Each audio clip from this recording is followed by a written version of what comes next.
தேர்வர்கள் அனைவருக்கும் வணக்கம். இன்றைய நாள் 26/6/2025. இன்றைய பகுதியில நாம பார்க்க இருக்கிறது எதை பத்தி அப்படின்னா, தொடர் வகைகள். பொதுவாவே தொடர் அப்படின்னு எத தொடர குறிக்கிறாங்க அப்படின்னா, பல எழுத்துக்கள் சேர்ந்து ஒரு சொல்ல உருவாக்குது. பல சொற்கள் சேர்ந்து தான் ஒரு சொல் தொடர உருவாக்குது. அதத்தான் எப்படி சொல்றோம்? சொற்றொடர் அப்படின்னு சொல்றோம் இல்லையா?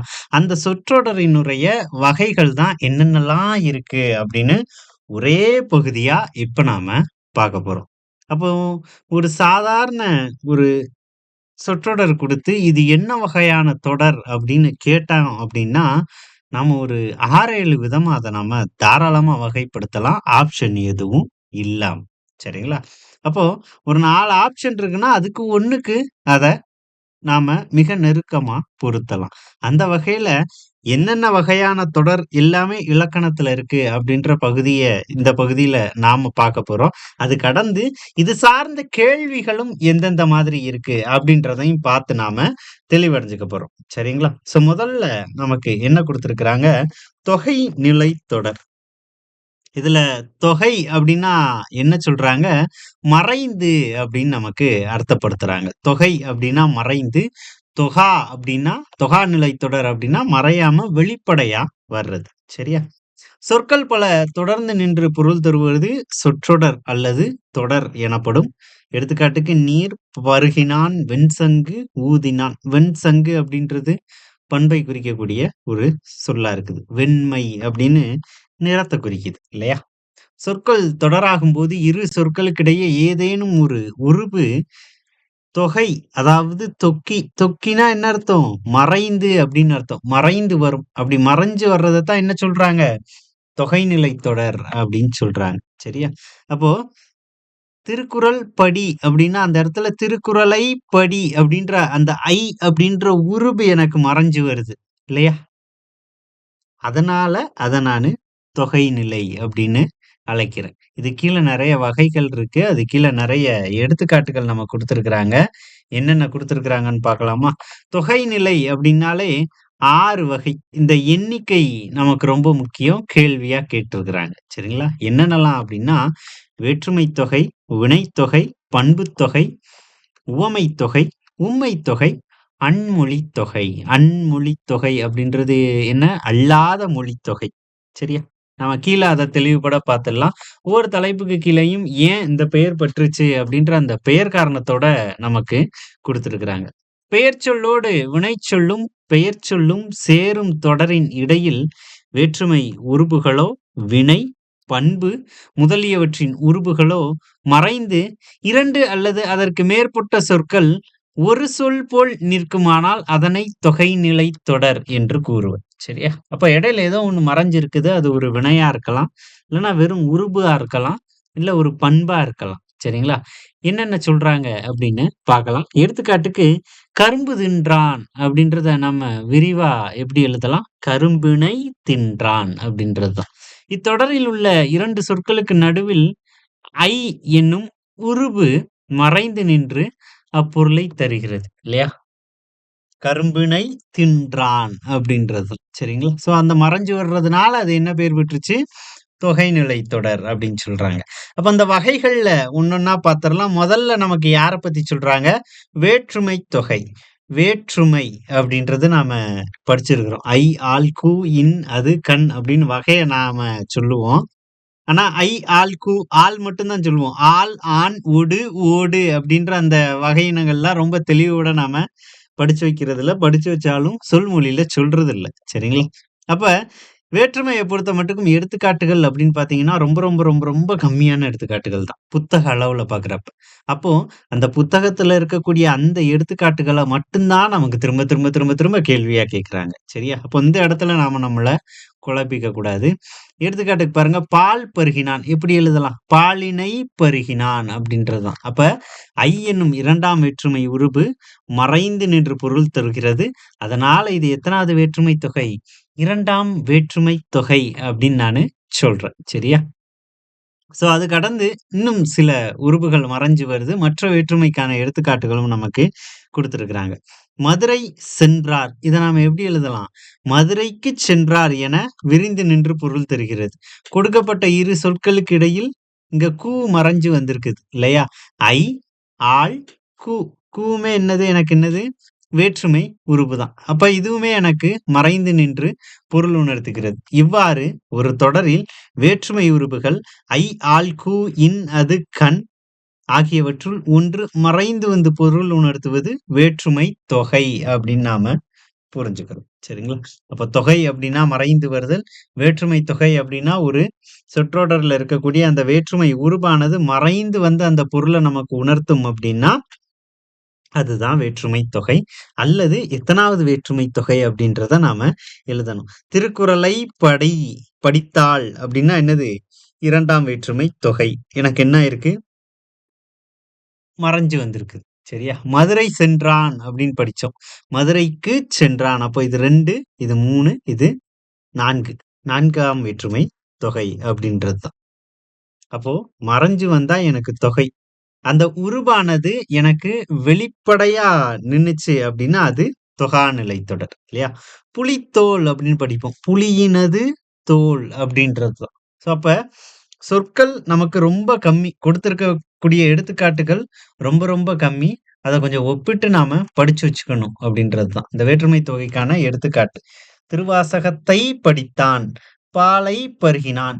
நிலத்தினை கடந்தான் அப்படின்றது தான். அதத்தான் புணர்ச்சியின் அடிப்படையில நிலங்கடந்தான் அப்படின்னு நாம எழுதியிருக்கிறோம். இல்லையா? அப்ப இது எல்லாமே எதற்கான எடுத்துக்காட்டு? 2ஆம் வேற்றுமை தொகைக்கான எடுத்துக்காட்டு. தலை வணங்கு அப்படின்னா என்னது? தலையால் வணங்கு அப்படிங்கிறது தான். இல்லையா? கை தட்டு, கைகளால் தட்டு அப்படின்றது தான். அப்ப அது 3ஆம் வேற்றுமை தொகை. தொகை ஏன் சொல்றாங்க? மறைஞ்சு வந்திருக்குது. சிதம்பரத்திற்குச் சென்றான்.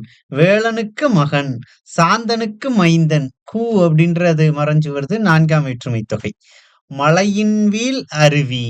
ஊரின் ஊரின் நீங்கினான். இது எல்லாமே என்னது? நமக்கு செய்யுள் பகுதியில இடம்பெற்றிருக்கக்கூடிய வார்த்தைகள். அதுதான் நமக்கு குடுத்திருக்கிறாங்க. சரிங்களா? ஸோ அப்ப அப்படின்ற அந்த உருபானது இங்க மறைந்து வருவதனால் 5ஆம் வேற்றுமை தொகை. கம்பரது பாடல், செங்குட்டுவனது சட்டை, சாத்தனது கை. அப்ப அது அப்படின்ற உருபானது இந்த இடத்துல மறைஞ்சு வருது. எனக்கு இது என்னது? 6ஆம் வேற்றுமை தொகை.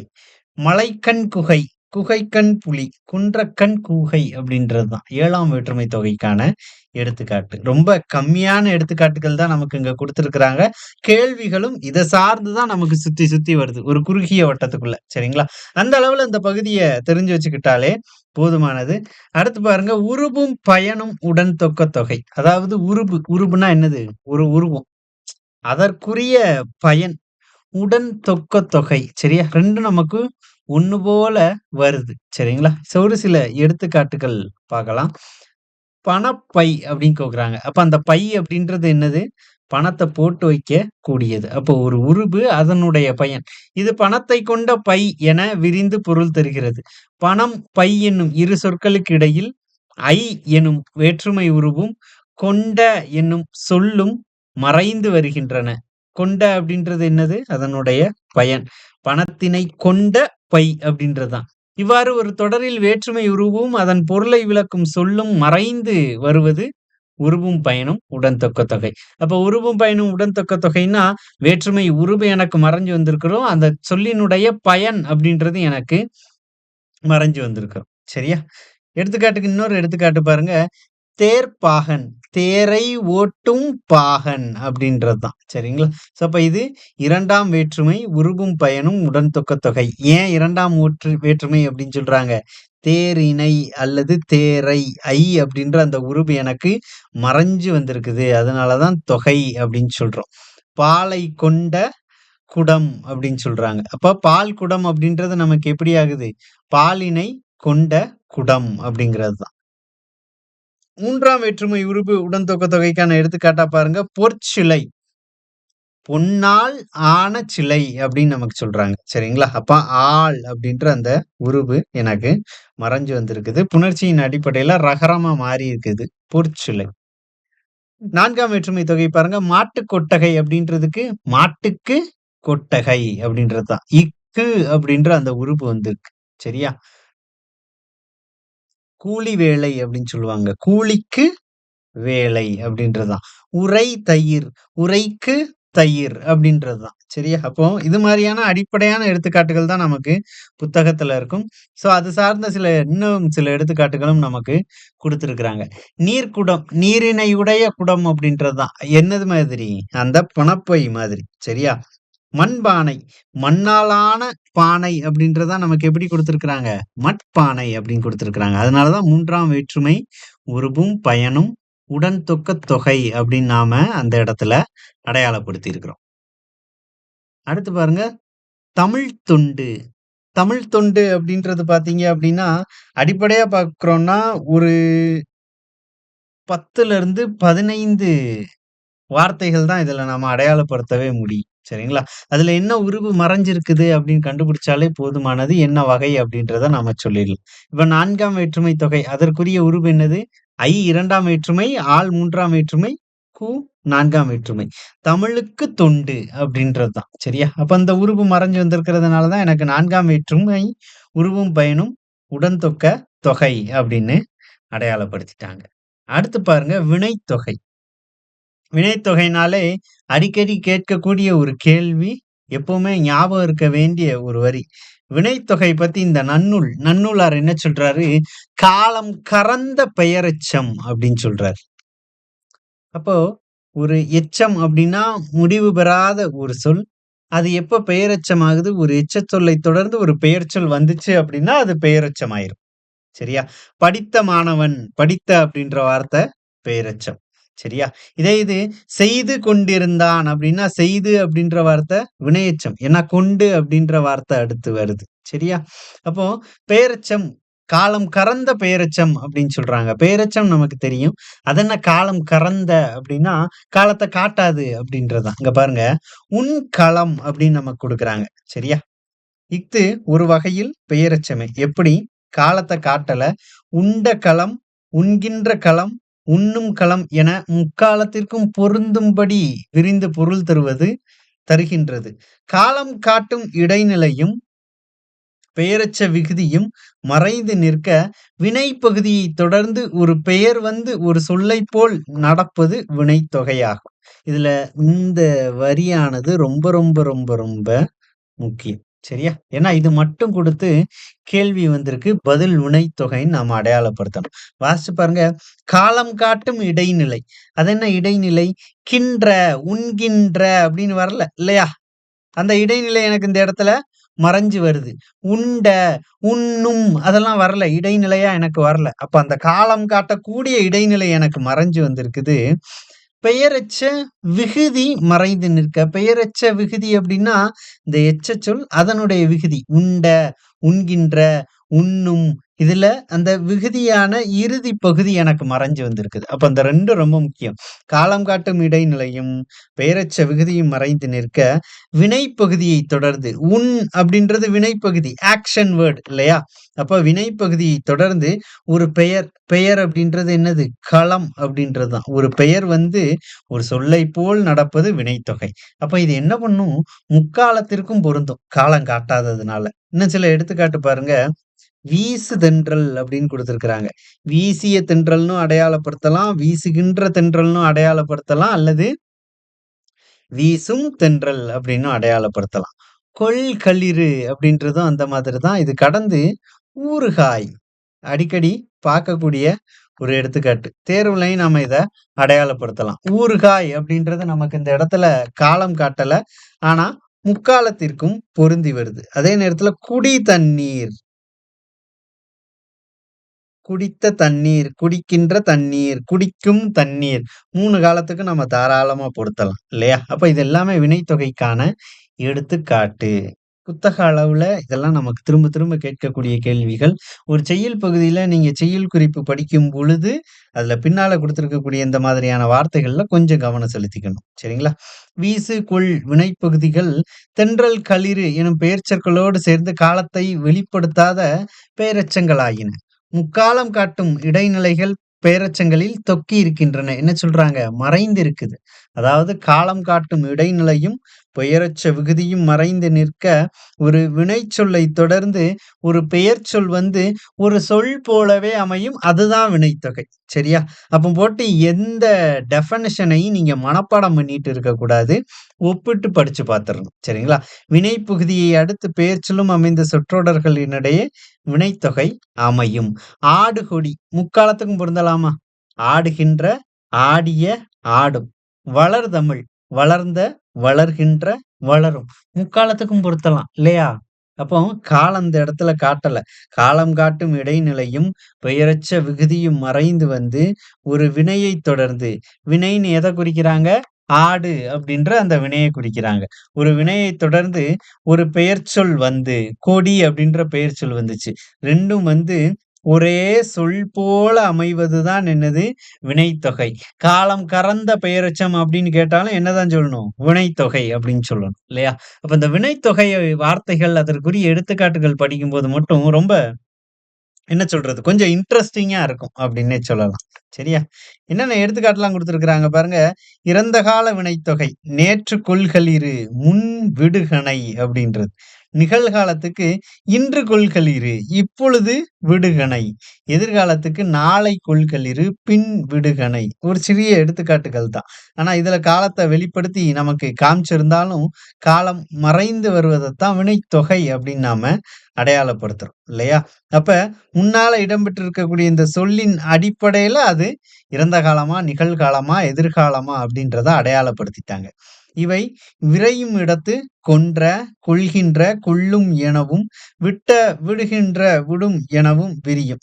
கொள்களிரு, விடுகணை என்றார் போல்வன முக்காலமும் பற்றிவரின் முக்கால வினைத்தொகை எனப்படும். அப்ப வினைத்தொகையை நாம எப்படி சொல்லலாம்? முக்காலத்தையும் பொருந்தி வர்றதுனால முக்கால வினைத்தொகை அப்படின்னும் சொல்லலாம். வருபுனல், தருசுடர், நடந்திடு குதிரை என வினைப்பகுதி விகாரப்பட்டும் வினைத்தொகை வரும். விகாரம்னா என்னது? மாற்றம் அப்படின்னு சொல்லுவாங்க. அப்ப இந்த வினைப்பகுதியானது, பகுதி அப்படின்னு சொல்லக்கூடிய இந்த சொல்லினுடைய முதல் பகுதியானது மாற்றம் பெற்றும் வினைத்தொகையானது உருவாகும் அப்படின்னு தான் நமக்கு இந்த இடத்துல அடையாளப்படுத்துறாங்க. இது வினைத்தொகைக்குரிய அடிப்படையான எடுத்துக்காட்டு. தொடர்ந்து நாம பார்க்கக்கூடியது என்னது? பண்பு. பண்பு அப்படின்னா என்ன? கேரக்டரிஸ்டிக்ஸ். சரியா? நிறம், சுவை, காலம், வடிவம் இத அடிப்படையா கொண்டு ஒரு சொல் அமைஞ்சது அப்படின்னா, அத பண்பு அப்படின்னு நாம சொல்லிருவோம். பண்பு பெயருக்கும் அது தழுவி நிற்கும் பெயர் சொல்லுக்கும் இடையே ஆன, ஆகிய என்னும் பண்புருபுகள் மறைந்து வருவது பண்புத் தொகை அப்படின்னு சொல்றாங்க. அப்போ ஆன, ஆகிய அப்படின்ற உருபுகள் தான் பெரும்பாலும் இந்த பண்புத் தொகையில நமக்கு மறைஞ்சு வருது அப்படின்னு நமக்கு சொல்றாங்க. நிறம், வடிவம், சுவை, அளவு முதலானவற்றை உணர்த்தும் பண்பு பெயருக்கும் அது தழுவி நிற்கும் பெயர் சொல்லுக்கும் இடையில் மை என்னும் பண்பு விகுதியும் ஆகிய, ஆன என்னும் பண்பு உருபுகளும் மறைந்து வருவது பண்பு தொகை. இப்ப இந்த வெண்மை, கருமை இதெல்லாமே என்னது? பண்பு விகுதி. சரிங்களா? ஏன்னா அது நிறத்தை குறிக்குது. கருமை, வெண்மை அப்படின்னு. சரியா? சிறுமை, பெருமை அப்படின்ற குணத்தை குறிக்குது. அதே மாதிரியான சொற்கள தான் நமக்கு எடுத்துக்காட்டுலயும் குடுத்திருக்கிறாங்க. கருங்குவளை இத்தொடர் கருமையான குவளை என பொருள் தருகிறது. கருமை இந்த மை விகுதி, அதாவது பண்பு விகுதி அப்படின்றது நமக்கு மறைஞ்சு வந்திருக்கு இல்லையா? கருமையானது பண்பு பெயர், குவளை அப்படின்றது அந்த பண்பினை கொண்ட பெயர். சரியா? கருமை குவளை இல்லையா? இந்த பண்பினை கொண்ட பெயர். அதனாலதான் என்ன சொல்றாங்க? பண்புகொள் பெயர் அப்படின்னு சொல்றாங்க. இந்த ஒவ்வொரு பகுப்பும் ரொம்ப முக்கியம். எனக்கு பண்பு பெயர், பண்பு தொகையை அடையாளப்படுத்த தெரியும். இல்ல. குவளைன்னா, அது பண்புகொள் பெயர் அப்படின்னு அடையாளப்படுத்த தெரியணும். அதனாலதான் சின்ன சின்ன விஷயங்களையும் கொஞ்சம் கவனிச்சு இந்த பகுதிய பொறுத்த மட்டுக்கும் படிச்சு வச்சுக்கணும். இவ்விரண்டிற்கும் இடையே மை எனும் பண்பு விகுதியும், ஆன என்ற உருபும் மறைந்து வந்துள்ளதால் இது பண்புத் தொகை அப்படின்னு நமக்கு சொல்றாங்க. அப்ப மை எனும் பண்பு விகுதியும், ஆன அப்படின்ற உருபும் மறைஞ்சு வந்து பண்புத் தொகையானது நமக்கு கிடைக்குது. ஒரு சில எடுத்துக்காட்டுகள் நமக்கு குடுத்திருக்கிறாங்க. செம்மையாகிய காந்தல், வட்டமான தொட்டி, இனிமையான மொழி, வெண்மையான நிலவு. ஆன அப்படின்ற உருபு இந்த 3 சொல்லையும் மறைஞ்சு வந்திருக்குது. ஆகிய அப்படின்ற உருபு இந்த சொல்ல மறைஞ்சு வந்திருக்குது. மை விகுதி நமக்கு இந்த இடத்துல மறைஞ்சிருக்குது. செங்காந்தல் அப்படின்ற அந்த சொல் விகாரப்பட்டிருக்கு. விகாரம்னா மாற்றம் அப்படின்னு அர்த்தம். சரிங்களா? இன்னும் சில எடுத்துக்காட்டுகள் பாருங்க. செந்தாமரை, கருங்குதிரை எத குறிக்குது? சிகப்பு கலரு, கருப்பு கலர். அப்ப இது என்னது? வண்ணப் பண்புத் தொகை. வட்டக்கல், சதுரப் பலகை, வடிவப் பண்புத் தொகை. சரிங்களா? ஒரு பொருள், முக்குணம், அளவு, பண்புத் தொகை. 1, 3 அப்படின்ற அளவ குறிக்குது. துவர்க்காய், இன்சொல் அப்படின்றது என்னது? சுவை பண்புத் தொகை. ஆயன், சாத்தன், சாறை, பாம்பு, இரு பெயரொட்டு பண்புத்தொகை அப்படின்னு சொல்றாங்க. இந்த இரு பெயரொட்டு பண்புத்தொகையில பார்த்தீங்க அப்படின்னா, அதனுடைய சிறப்பு பெயர் முன்னாலும், பொதுப்பெயர் பின்னாலும் அமையும். சாறை, பாம்பு அப்படின்றது. அது என்ன வகை அப்படின்றத சிறப்புப்படுத்தி நமக்கு கூறுறதுனால இரு பெயரொட்டு பண்புத்தொகை. சாறையாகிய பாம்பு, ஆயனாகிய சாத்தன் அப்படின்னு நமக்கு வரும். செந்நிற குவளை, கரும்புருவ சிலை. இது பன்மொழி தொடருக்கான ஒரு எடுத்துக்காட்டு. அப்ப அடிப்படையா இந்த வகையான எடுத்துக்காட்டுகள் தான் நமக்கு கேள்வி பகுதிகள்லயும் இருக்கும். இவை விரியும் இடத்து செம்மையாகிய தாமரை, வட்டமாகிய கல், ஒன்றாகிய பொருள், துவர்ப்பாகிய காய், ஆயனாகிய சாத்தன், செம்மையாகிய நிறமாகிய குவளை அப்படின்னு நமக்கு விரியிறதுனால பன்மொழி. பன்மொழி அப்படின்ற இந்த இன் இல்லு தான் நமக்கு இன்னா தெரிஞ்சிருக்கும். சரிங்களா? வகர, லகரம். அப்ப பன்மொழின்னா பழமொழி. ஏன் பழமொழின்னு சொல்றாங்க? மொழி அப்படின்னா சொல்னு அர்த்தம். சொல்லுக்கு வேறு பெயர் தான் மொழி, பதம், கிளவி அப்படின்னு நாம படிக்கிறோம். இங்க பாருங்க செம்மையாகிய, நிறமாகிய குவளை 3 சொற்கள் இடம்பெற்றிருக்கு. அப்ப 3 மொழி இடம்பெற்றிருக்கு அப்படின்னு இந்த இடத்துல அர்த்தப்படுது. அதனாலதான் பழமொழி வந்திருக்கிறதுனால பன்மொழி தொடர் அப்படின்ற பெயர் பெற்றுச்சு. சரிங்களா? சோ அந்த அளவுல இத நாம தெளிவுபடுத்தி படிச்சு வச்சுக்கணும். இருபெயரொட்டு பண்புத் தொகைக்கான எடுத்துக்காட்டு நமக்கு குடுக்குறாங்க பாருங்க. பனைமரம், சாரப்பாம்பு, மல்லிகைப்பூ, மார்கழி திங்கள். திங்கள்னா என்னது? மாதம். அதே நேரத்துல நிலவையும் குறிக்கும். ஞாயிறுனா சூரியனை குறிக்கும். திங்கள்னா நிலவு. இந்த மரம் அப்படின்றது பொது பெயர். பாம்புனா நெறைய வகை பாம்பு இருக்கு. பூ நெறைய வகை பூ இருக்கு. மாதம் 12 மாதங்கள் இருக்கு. ஆனா, இது என்ன மரம் அப்படின்னு எனக்கு ஸ்பெசிஃபை பண்ணுதுல்ல. என்ன பாம்பு அப்படின்னு எனக்கு ஸ்பெசிஃபை பண்ணுது. என்ன பூ அப்படின்னு எனக்கு தெளிவுபடுத்துது. அப்ப அதுதான் நமக்கு விளக்கம். இத்தொடர் பனையாகிய மரம் என விரியும். மரம் அப்படின்றது என்னது? பொதுப்பெயர். பனை என்பது மரங்களுள் ஒன்றை குறைக்கக்கூடிய சிறப்பு பெயர். அப்ப சிறப்பு பெயர் முன்னும், பொதுப்பெயர் பின்னும் நிற்க, ஆகிய என்னும் பண்புருவு மறைந்து வருவது இடுபெயரொட்டு பண்புத்தொகை. பனையாகிய மரம், சாறையாகிய பாம்பு, மல்லிகையாகிய பூ, மார்கழியாகிய திங்கள் அப்படின்றதுதான். அப்ப இருபெயரொட்டு பண்புத் தொகைன்னா அர்த்தம் நமக்கு புரிஞ்சுச்சு இல்லைங்களா? சிறப்பு பெயர் எங்க வந்திருக்கும்? வந்திருக்கும். அதைத் தொடர்ந்து பொதுப்பெயர் வந்துரும். சரிங்களா? அடுத்து பாருங்க உவமை. உவமைன்னா என்னது? எக்ஸாம்பிள். சரியா? ஒரு பொருளுக்கு இன்னொரு பொருள உவமிக்கிறது. ஒப்பிட்டு சொல்றது. சரியா? அப்ப நெறைய கவிதைகள்ல பார்த்தீங்க அப்படின்னா, நிலவ ஒரு பெண்ணுக்கு ஒப்பிட்டு எழுதியிருப்பாங்க. ஒரு ஆற்ற பெண்ணுக்கு ஒப்பிட்டு எழுதியிருப்பாங்க. பூமிய பொறுமை குணத்துக்கு ஒப்பிட்டு எழுதியிருப்பாங்க. இல்லையா? இந்த மாரி ஒப்பீடுகள காலங்காலமா கவிஞர்கள் தங்களுடைய எழுத்துல கடைபிடிச்சுட்டு வர்றாங்க அப்படின்னு சொல்லணும். சரியா?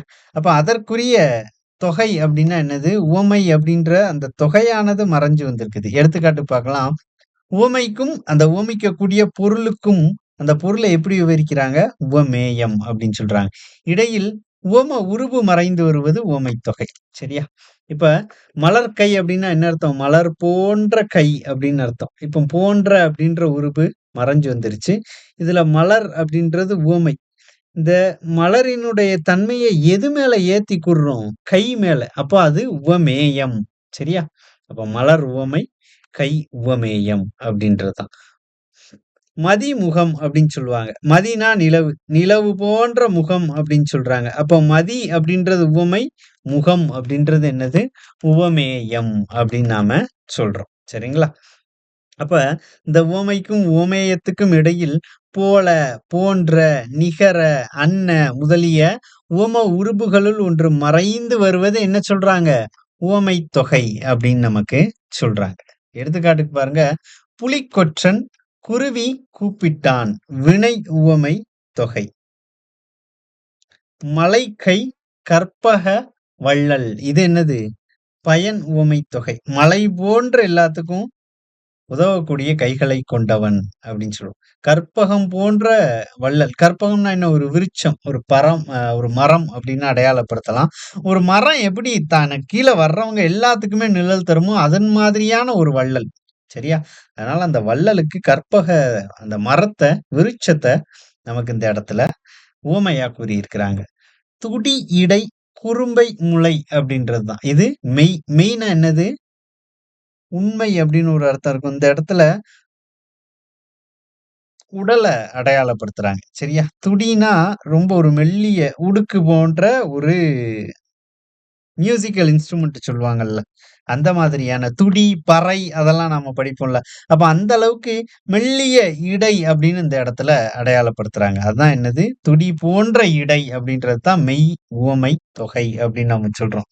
பொற்சுணங்கு பவள வாய் அப்படின்றது உவமத் தொகை. பவளம் எப்படி இருக்குமோ அது மாதிரி பற்கள் இருக்கும், வாய் இருக்கும் அப்படின்னு மின்னும் அப்படின்னு சொல்லுவாங்க இல்லையா? பொன் போன்ற சுணங்கு அப்படின்றது அந்த உருவத்த சொல்றாங்க, மின்றத. மரகத கிளி மொழி, இருண்மலைக்கை. நாம ஏற்கனவே பன்மொழி தொடர் பார்த்தோம் இல்லையா? அதே மாதிரியான தான் மரகதத்தை போன்ற கிளி போன்ற மொழியுடையவள் அப்படின்றது அர்த்தம். அப்போ இங்க பல சொற்கள் தொடர்ந்து வந்து சிறப்பு படுத்துறதுனால அதை என்ன சொல்றோம்? பன்மொழி தொடர் அப்படின்னு நாம இந்த இடத்துல அடையாளப்படுத்துறோம். இவை விரியும் இடத்து புலி போலும் கொற்றன், மலை போலும் கை, துடி போலும் இடை, பொன் போலும் சுணங்கு, மரகதம் போலும் கிளி போலும் மொழி என விரியும். செயப்படுபொருள் குறித்த இடத்து புலியைப் போலும் கொற்றன் என ஐவுறுப்புடன் விரியும் அப்படின்னு நமக்கு சொல்றாங்க. அப்ப 2டே விஷயம் தான். உவமை தொகைனா ஒரு சொல் இருக்குன்னா, உவமை என்ன, உவமேயம் என்ன அப்படின்றத நாம தெரிஞ்சு வச்சுக்கணும். அதுக்கு இடையில உருபானது எந்த உருபு போட்டா மிக பொருத்தமா வரும் அப்படின்றத நாம தெரிஞ்சு வச்சுக்கணும். சரிங்களா? தொடர்ந்து பார்க்கக்கூடியது உம்மை தொகை. உம்மை தொகை அப்படின்னா என்ன? அப்படின்ற அந்த உருபு மறைஞ்சு வந்திருக்கும். அதுதான். உற்றாரும் உறவினரும் அப்ப எப்படி எழுதியிருக்கிறாங்க? உற்றார் உறவினர். இரவும் பகலும் இரவு பகல். தாயும் தந்தையும் தாய் தந்தை. அவ்வளவுதான். சரியா? அப்ப சொற்களில் இடையிலும் இறுதியிலும் என்னும் இடைச்சொல் தொக்கி வருவது. அதான் மறைந்து வருவத என்ன சொல்றாங்க?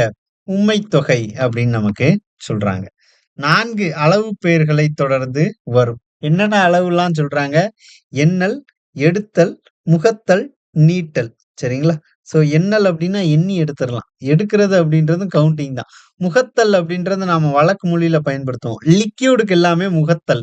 மோந்துட்டு வா அப்படின்னு சொல்லுவாங்க இல்லையா? நம்ம வழக்கு மொழியில. தண்ணி கொதிட்டு வா அப்படின்றத தண்ணி மோந்துட்டு வா அப்படின்னு சொல்லுவாங்க. அதத்தான் இந்த இடத்துல முகத்தல் அப்படின்னு நமக்கு குடுத்திருக்கிறாங்க. இந்த நீட்டல் அப்படின்றது நம்ம ஸ்கேல்ல வச்சு அளக்கக்கூடிய ஒரு அளவைய குறிச்சிடலாம். சரிங்களா? அண்ணன், தம்பி அப்படின்றது எப்படி குறிக்கிறாங்க? அண்ணனும், தம்பியும். தாய் சேய் அப்படின்றது தாயும், சேயும். அப்ப இந்த 4 அளவை பெயர்களுக்கான எடுத்துக்காட்டு நமக்கு குடுத்துட்டாங்க. என்னென்னலாம்? 1 1/4 கபிலபரணர் அப்படின்றது தான். எண்ணல் உம்மை தொகைக்கான எடுத்துக்காட்டு 1 1/4 1ம் காலும் அதத்தான் 1 1/4 அப்படின்றோம் இல்லையா? கபிலரும் பரணரும் கபில பரணர்.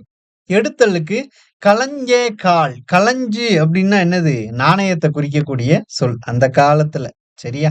களஞே கால். களனே தூணி நாளி ஆளாக்கு அப்படின்றது என்னது? நாளியும் ஆளாக்கும். அதான் நாளி ஆளாக்கு. முகத்தல் உம்மை தொகை. இந்த நாளி அப்படின்றது வேற ஒண்ணுமே இல்ல. அந்த காலத்துல இதுக்கு எப்படி சொல்லலாம்? திருச்செந்தூர்ல கூட கரையில நாழி கிணறு அப்படின்ற ஒரு கிணறு இருக்கிறதா நம்ம படிச்சிருக்கிறோம் இல்லையா? பார்த்திருப்போம். இந்த நாழி அப்படின்றது அ எப்படி பெயர் பெற்றுச்சு அப்படின்னா, ஒரு லிக்விட அளக்கிறதுக்கு ஒரு குடுவ மாரி பயன்படுத்துவாங்க இல்லையா? அதுக்கு பேரு நாழி அப்படின்னு சொல்லுவாங்க. அந்த காலத்துலலாம் ஆங்கிலேயர்கள் இருக்கக்கூடிய காலத்துல இங்க பொது விநியோக முறை அப்படின்றது இருந்துச்சு. அப்ப ஆங்கிலேயர்கள் அவங்களுடைய முத்திரையிடப்பட்ட அளவைகள அங்க பயன்படுத்துனாங்க. அதுல அவங்க விட்டுட்டு போன ஒரு மிக முக்கியமான ஒண்ணு நாழி. இந்த நாழிய இன்னும் தெளிவா சொல்லணும் அப்படின்னா, அதனுடைய அமைப்பு இப்படி இருக்கும். இந்த இடத்துல இப்படி நல்லி மாரி இருக்கும். இந்த மாதிரி லிக்விட அதாவது அ ஒரு மண்ணெண்ணெயா இருக்கட்டும், அந்த மாதிரியான விநியோக முறைகளுக்கு ஒரு லிக்விட அளக்கிறதுக்கு பயன்படுத்தப்பட்ட ஒரு ஒரு ஒரு ஒரு இன்ஸ்ட்ருமெண்ட். சரியா? அதான் முகத்தள் உம்மை தொகைக்கான எடுத்துக்காட்டா அந்த இடத்துல பார்க்கிறோம். சாணங்குளம், சாண் அறை. அதத்தான் சாணறை அப்படின்றோம். இது என்னது? நீட்டல் உம்மை தொகை. அப்ப ஒரு மீட்டர், சென்டிமீட்டர் இதெல்லாமே நீட்டல் அளவை அப்படின்னு சொல்லிடலாம். அப்ப அது சார்ந்த வார்த்தைகள நீட்டல் அளவை தொகைக்கான எடுத்துக்காட்டு. சேர சோழ பாண்டியர் அப்படின்னா சேரனும் சோழனும் பாண்டியனும் மறைஞ்சு வருது. அதனாலதான் பன்மொழி உம்மை தொகை அப்படின்னு எழுதலாம் அல்லது பன்மொழி தொகை அப்படின்னு எழுதலாம். சரிங்களா? இவை விரியும் இடத்து ஒன்றுங்காலும் களஞ்சுங்காலும் களனுந் தூணியும் சாணும் அங்குளமும் சேரனும் சோழனும் பாண்டியனும் என விரியும். அப்ப மறைஞ்சு வர்றதுனால உம்மை தொகை அப்படின்னு அர்த்தம் பெற்றுச்சு. சரி இது மறைஞ்சு வராம வெளிப்படையா வந்துச்சுன்னா என்ன அர்த்தம் பெறும் அப்படின்னா, அதான் எண்ணுமை. ஒன்றுக்கு மேற்பட்ட சொற்களில் என்னும் உருபு வெளிப்பட வருவது எண்ணும்மை அப்படின்னு சொல்றாங்க. அதாவது இரவும் பகலும், பசுவும் கன்றும், சேரனும் சோழனும், பாண்டியனும் இதெல்லாமே என்னது? வெளிப்படையா வரக்கூடிய பட்சத்துல எண்ணுமை. மறைஞ்சு வந்துச்சுன்னா தொகை. அதாவது உம்மை தொகை அப்படிங்கிறது தான். சரிங்களா? அடுத்த சொல் பார்க்கலாமா? அன்மொழித் தொகை. அன்மொழித் தொகை அப்படின்னா என்னது? பிரிச்செழுதும்போது அல் கூட்டல் மொழி கூட்டல் தொகை அப்படின்னு வருது. அதாவது அல்லாத மொழி தொகை. அல்லாத மொழின்னா என்னது? இல்லாத மொழி எல்லாமே மறைஞ்சு வந்திருக்கும் அந்த இடத்துல. கயல் விழி வந்தாள். கயல் அப்படின்னா என்னது? மீன். மீன் போன்ற விழியினை உடையவள் வந்தாள் அப்படின்றதுதான் அதுக்கு அர்த்தம். அப்ப இத கயல்விழி வந்தாள்னா, கயல்விழின்னு ஒரு பேர் வச்சிருக்க புள்ள வந்துச்சு அப்படின்றத கடந்து, அதுக்கு பின்னாடி இவ்வளவு அர்த்தத்தையும் நாம யோசிச்சுக்கிறோம் இல்லையா? அத நமக்கு இந்த மொழியானது உணர்த்திருது இல்லையா? மொழி அப்படின்றது லாங்குவேஜ் இல்ல. சொல் இந்த இடத்துல. சரியா? சொல்லானது மொழி, பதம், கிளவி அப்படின்னு அழைக்கப்படும். சரியா? அப்ப கயல் போன்ற விழி என்பது இதன் பொருள். இது உவமைத் தொகை. கயல்னா என்னது? மீனு அப்படின்னு நாம படிக்கிறோம். இல்லையா? அந்த விஷயத்தெல்லாம் நாம யோசிச்சுக்கிறோம். இல்லாத மொழி எல்லாமே இங்க மறைஞ்சு வந்திருக்குது. அதனாலதான் அன்மொழித் தொகை. இது வந்தாள் என்னும் வினைச்சொல்லைத் தழுவி கயல் போன்ற விழியையுடைய பெண் வந்தாள் எனப் பொருள் தருகிறது. இத்தொடரில் பெண் எனும் அல்லாத மொழி தொக்கி வந்ததால் அது அன்மொழித் தொகை. பெண் அப்படின்னு அந்த இடத்துல குறிப்பிடல. ஆனால் நாம புரிஞ்சுக்கிட்டோம். இஃது உவமைத் தொகை புறத்துப் பிறந்த அன்மொழித் தொகை அப்படின்னு சொல்லலாம். உவமைத் தொகை புறத்துப் பிறந்த அன்மொழித் தொகை. உவமைன்னா என்னது? கயல்விழி. கயல் போன்ற விழி. உவமைத் தொகை முடிஞ்சிருச்சு. ஆனா கயல்விழி வந்தாள் அப்படின்றது உமைத்தொகை புறத்து பிறந்த அன்மொழித் தொகை. அது கடந்தும் சில சொற்கள் இடம்பெறுது இந்த இடத்துல. அதனால இது அன்மொழித் தொகை அப்படின்னு இடம்பெறுது. இதைப் போன்று வேற்றுமை, வினை, பண்பு, உவமை, உம்மை ஆகிய தொகைநிலை தொடர்களுக்கு புறத்தே அல்லாத சொற்கள் தொக்கி அதாவது மறைந்து வருவது அன்மொழித் தொகை. சிவப்பு சட்டை பேசினார் அப்படின்னா என்ன அர்த்தம்? சிவப்பு சட்டை போட்ட ஒருத்தன் அந்த இடத்துல வந்து நின்றுக்கிறான். அவரு பேசினாரு அப்படின்னு அர்த்தம். முறுக்கு மீசை வந்தார் அப்படின்னா என்ன அர்த்தம்? ஒரு முறுக்கு மீசையே தனியா வந்துச்சு அப்படின்னு அர்த்தம் இல்ல. முறுக்கு மீசை வச்சிருக்கிற ஒரு நபர அந்த இடத்துல நமக்கு அடையாளப்படுத்துறோம். நம்ம யோசிச்சுக்கிறோம்ல, ஆமா முறுக்கு மீசை வச்ச ஒரு நபர் அங்க வந்திருக்கிறாரு அப்படின்னு. அப்ப இல்லாத மொழிய அந்த இடத்துல நமக்கு அடையாளப்படுத்துது. மீசைன்னா என்ன? ஒரு ஆண். சிவப்பு சட்டை ஒரு ஆண் அப்படின்னு நமக்கு புரிய வைக்குது இல்லையா? சிவப்பு சட்டை அணிந்தவர், முறுக்கு மீசையை உடையவர் வந்தார் என தொகைநிலைத் தொடர் அல்லாத வேறு சொற்கள் மறைந்து நின்று பொருள் தருகின்றன. அதனால இது அன்மொழி தொகை அப்படின்னு அர்த்தம். எடுத்துக்காட்டுக்கு பாருங்க, பொற்றொடி வந்தால். தொடி அப்படின்னா என்ன அர்த்தம்னா வளையல். பொற்றொடி அப்படின்னா என்ன? பொன்னால் ஆன வளையலை அணிந்த பெண் வந்தாள் அப்படின்னு நம்ம அந்த இடத்துல புரிஞ்சுக்கிறோம். சரியா? பூங்குழல் என்பது இரண்டாம் வேற்றுமை தொகை புறத்து பிறந்த அன்மொழி தொகை. இரண்டாம் வேற்றுமை என்னது அது? ஐ. பூங்குழல் பூவினை போன்ற குழல். இது பூவை உடைய குழலினை உடையாள் என விரியும். குழல்னா என்ன? வேற ஒண்ணும் இல்ல. கூந்தல் தான் இல்லையா? அப்ப அதத்தான் அந்த இடத்துல அடையாளப்படுத்துறோம். அப்ப பூவை அப்படின்ற அந்த ஐ அப்படின்ற ஒரு மறைஞ்சு வந்ததுனால இது என்ன சொல்றாங்களாம்? இரண்டாம் வேற்றுமை தொகை புறத்து பிறந்த அன்மொழித் தொகை அப்படின்னு சொல்லலாம். இல்ல ஆப்ஷன்ல வேற்றுமை தொகை புறத்து பிறந்த அன்மொழித் தொகை தான் இருந்துச்சு அப்படின்னா அதுதான் சரி. சரியா? அப்ப வார்த்தைய கொடுத்திருக்கக்கூடிய அந்த வார்த்தைய, சொற்றொடர தெளிவுபட படிக்கணும். அது சார்ந்து 4 ஆப்ஷன்லயும் ஒப்பிட்டு பார்த்து, எது நமக்கு மிக பொருந்தி வருதோ அதுதான் சரியான பதில். கவி இலக்கணம் அப்படின்னு நமக்கு சொல்றாங்க. கவி இலக்கணம் என்பது 4ஆம் வேற்றுமைக்கு புறத்து பிறந்த அன்மொழித் தொகை அப்படின்னு நமக்கு சொல்றாங்க. தொகை பொறுத்து பிறந்த அன்மொழித் தொகை. அது எப்படி நமக்கு விரியுமா? கவிக்கு இலக்கணம். அதாவது எழுதப்பட்ட கவிதைக்கு இலக்கணம் அப்படின்னு அர்த்தம். சரியா? கவிக்கு இலக்கணம் சொல்லப்பட்ட ஒரு நூல் அப்படின்னு அடையாளப்படுத்தப்படுது. பொற்றாழி என்பது 5ஆம் வேற்றுமை தொகை புறத்து பிறந்த அன்மொழித் தொகை அப்படின்னு சொல்றாங்க. அப்போ இத விரித்து எழுதுனா நாம எப்படி எழுதலாம்? பொன்னின் ஆகிய தாளியினை உடையாள் அப்படின்னு எழுதலாம். அல்லது 3ஆம் வேற்றுமைக்கும் இத அடையாளப்படுத்தலாம். பொன்னால் ஆன தாளியினை உடையவள் அப்படின்னும் அடையாளப்படுத்தலாம். சரியா? அப்ப 2க்குமே இது தாராளமா பொருந்தி வரும். கிள்ளிக்குடி அப்படின்றது என்னது?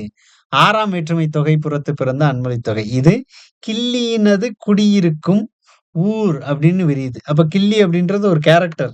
சரியா? அவன் குடியிருக்கக்கூடிய அந்த ஒரு ஊர் அல்லது ஒரு இடத்த குறிக்குது. கீழ் வயிற்று கழலை என்பது 7ஆம் வேற்றுமை தொகை புறத்து பிறந்த அன்மொழித் தொகை. எப்படி விரிச்சு எழுதலாம்? கீழ் வயிற்றின் கண் எழுந்த கழலை போல்வான் என விரியும். அடுத்து பாருங்க, தாழ் குழல் அப்படின்றது என்னது? வினைத்தொகை புறத்து பிறந்த அன்மொழித் தொகை அப்படின்னு சொல்றாங்க. தாழ் குழல் அப்படின்றது வினைத்தொகை நாம எப்படி படிச்சிருக்கிறோம்? தாழ்ந்த, தாழ்கின்ற, தாழும் அப்படின்ற காலங்காட்டுகின்ற இடைநிலை மறைஞ்சு வந்திருக்குது. பெயரச்ச விகுதி மறைஞ்சு வந்திருக்குது. அப்ப ஒரு வினைச்சொல், ஒரு பெயர்ச்சொல்லையோடு சேர்ந்து ஒரே சொல்லாக நிற்பது எனக்கு வினைத்தொகை. தாழ்குழல் அப்படின்றது வினைத்தொகை புறத்து பிறந்த அன்மொழித் தொகை. ஏன் அப்படின்னா, தாழ்ந்த குழல், குழல்னா என்னது? சடை. சடைனா அந்த முடி. வேணி அப்படின்றதையும் முடிதான் குறிக்கும். இந்த குழல் அப்படின்றது முடியத்தான் குறிக்கும். சரியா? அப்ப அவ்வளவு நீளமான கூந்தலையுடைய ஒரு பெண் வந்தாள் அப்படின்னு அந்த இடத்துல அடையாளப்படுத்தப்படுறதுனால அது அன்மொழித் தொகை.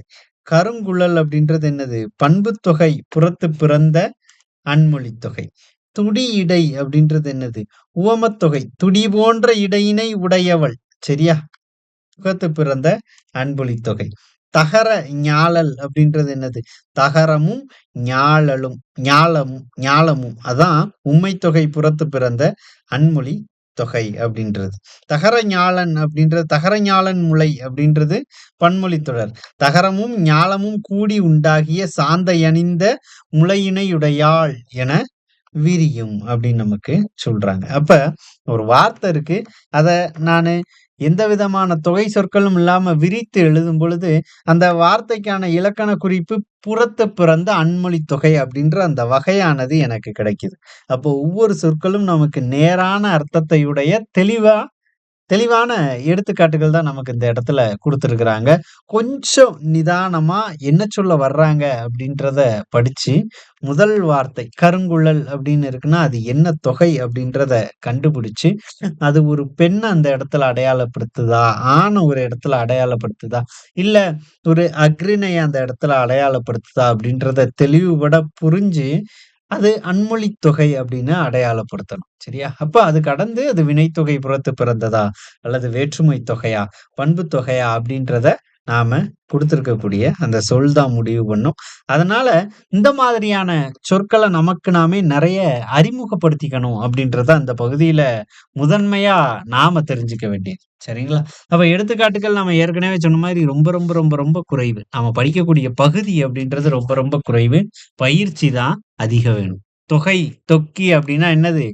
மறைந்து அப்படின்னு பார்த்தோம். சரியா? தொடர்ந்து பார்க்கக்கூடியது என்னது? தொகாநிலைத் தொடர். அப்ப எந்த விதமான ஒளிவு மறைவும் இல்லாமல் வெளிப்பட்டு நிற்கக்கூடிய சொற்கள தான் தொகாநிலைத் தொடர் அப்படின்னு சொல்றோம். ஒரு தொடர்மொழியில் இரு சொற்கள் இருந்து அவற்றின் இடையில் சொல்லோ உருபோ மறையாது அப்படியே பொருளை உணர்த்துவது என்னது? தொகாநிலைத் தொடர் அப்படின்னு சொல்றோம். அதாவது காற்று வீசியது, குயில் கூவியது. எதுவுமே மறைஞ்சு இல்ல. இல்லையா? அப்ப அதுதான் என்னது? தொகாநிலை தொடர். முதல் தொடரில் காற்று என்னும் எழுவாயும் வீசியது எனும் பயனிலையும் தொடர்ந்து நின்று வேறு சொல் வேண்டாத பொருளை உணர்த்துகிறது. அப்ப அது தொகாநிலை தொடர். தொகைநிலை எத்தனை வகை அப்படின்னா 6 வகை சொல்லுவோம். தொகாநிலை எத்தனை வகை? 9 வகை. இந்த 2 எண்ணிக்கையும் நமக்கு கேள்வியா அடிக்கடி கேட்கிறாங்க. சரியா?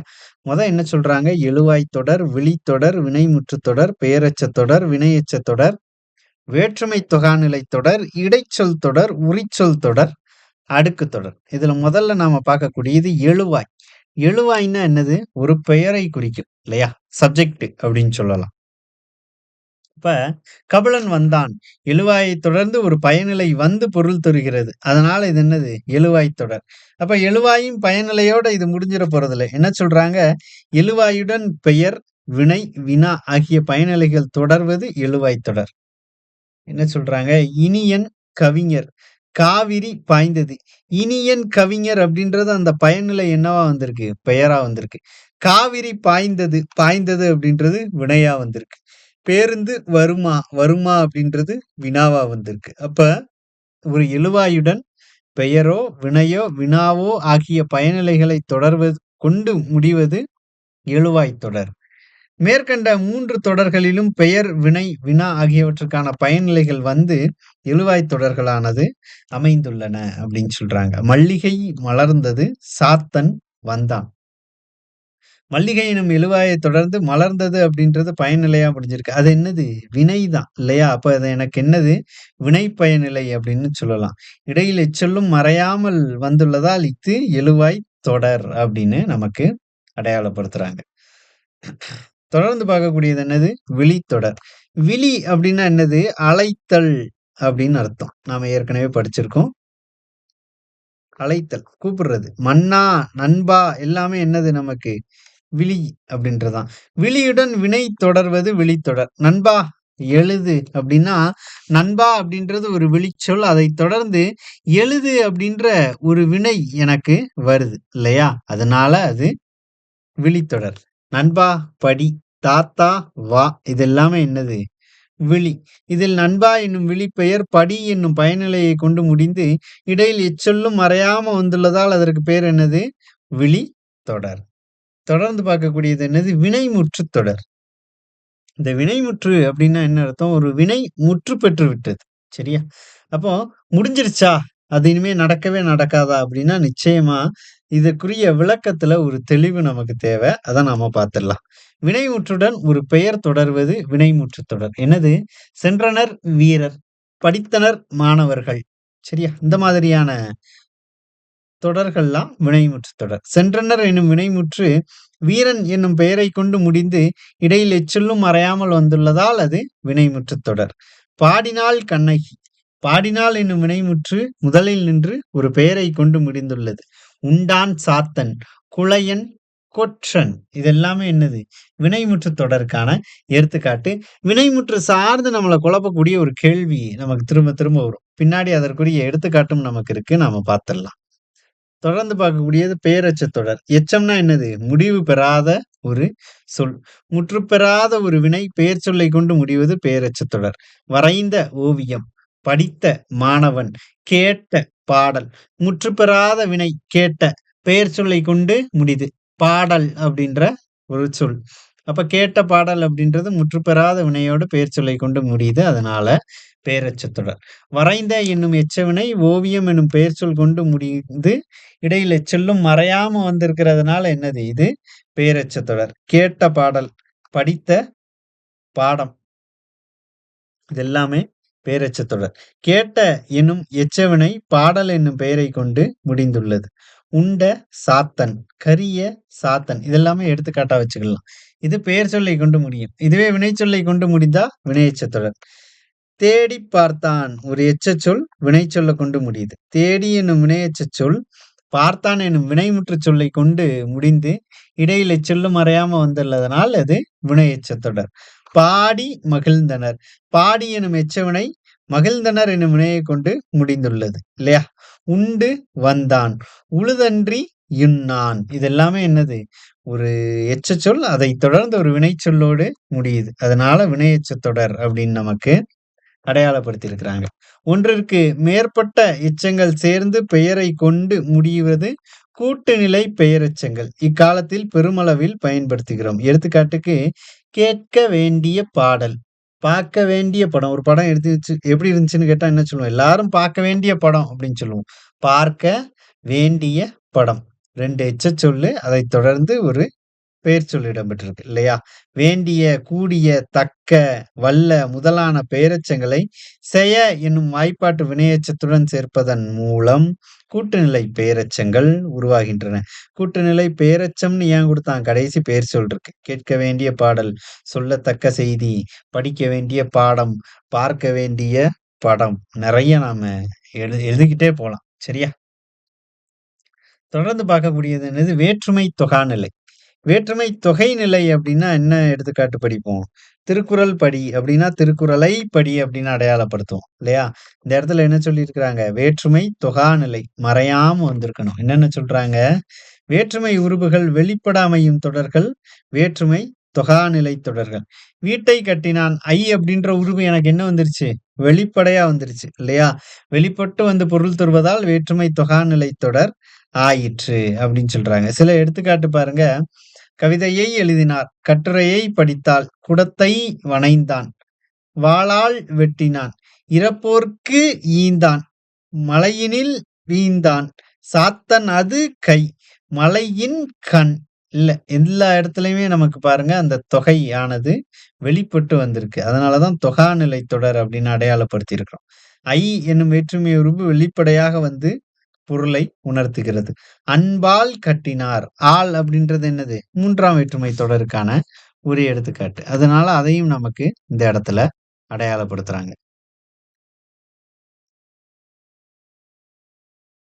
அறிஞருக்கு பொன்னாடை 4ஆம் வேற்றுமை தொகை இல்லையா? தொடர்ந்து பார்க்கக்கூடியது இடைச்சொல் தொடர். இடைச்சொல்லுடன் பெயரோ வினையோ தொடர்வது இடைச்சொல் தொடர். மற்றொன்று அடிக்கடி கிட்டத்தட்ட 100க்கும் மேற்பட்ட தடவை அடையாளப்படுத்தப்பட்ட ஒரு வார்த்தை அப்படின்னு சொல்லலாம். மற்று கூட்டல் ஒன்று. மற்று என்னும் இடைச்சொல்லை அடுத்து ஒன்று என்னும் சொல் நின்று பொருள் தருகிறது. மற்று பிற இதுலயுமே அப்படித்தான். மற்று அப்படின்ற சொல்லை தொடர்ந்து இன்னொரு சொல் நின்று நமக்கு பொருளை கொடுக்குது. உரிச்சொல் அப்படின்றது என்னது? பெயரோ வினையோ தொடர்வது. ஒரு உரிச்சொல்லுடன் பெயரோ அல்லது வினையோ தொடர்வது உரிச்சொற்றொடர். அந்த உரிச்சொல்லானது என்ன பண்ணுமா? இந்த பெயரையோ வினையையோ கொஞ்சம் மிகைப்படுத்தி கூறும். அதாவது ஒரு முனிவரை மிகைப்படுத்தி என்ன சொல்லுது? முனிவர். மா எனும் உரிச்சொல் முனிவர் எனும் சொல்லோடு சேர்ந்து பொருள் தருகிறது. இன்னும் சில உரிச்சொற்கள்லாம் நம்ம அடையாளப்படுத்தணும் அப்படின்னா என்னென்ன சொல்லலாம்? சால, தவ, நனி, உரு, களி, கடி, மிகுதி.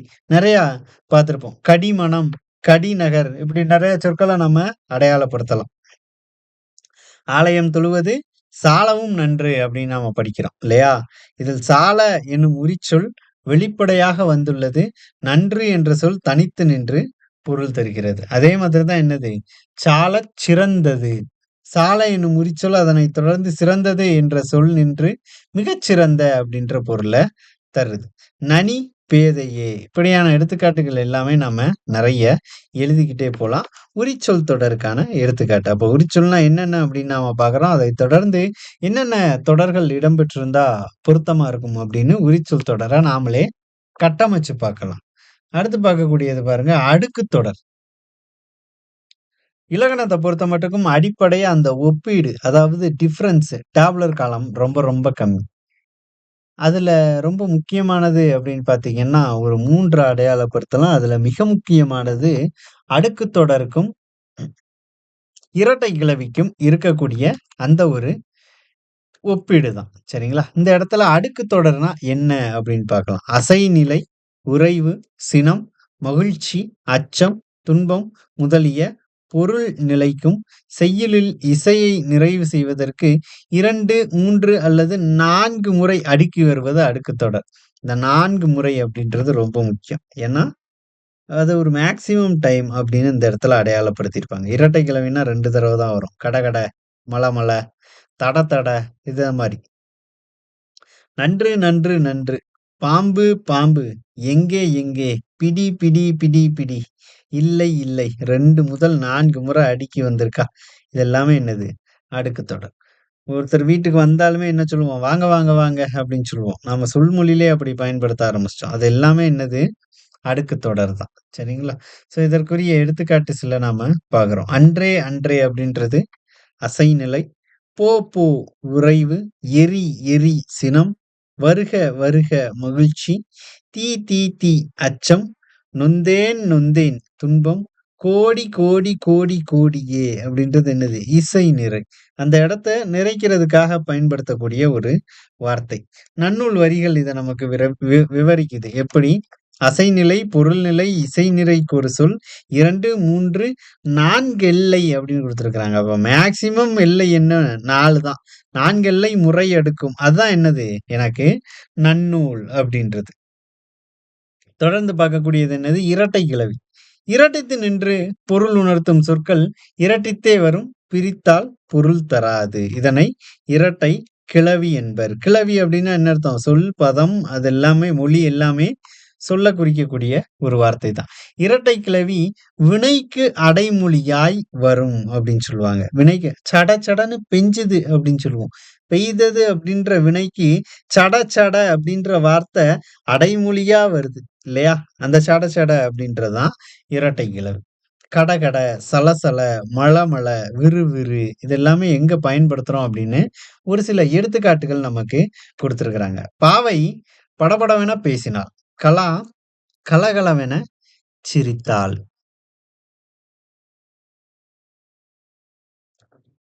இரட்டை கிளவி இரண்டிற் பிரிந்திசையா. பிரிந்திசையா அப்படின்னா என்ன? பிரிச்சா பொருளே படாது. இரட்டை கிளவி இல்லையா?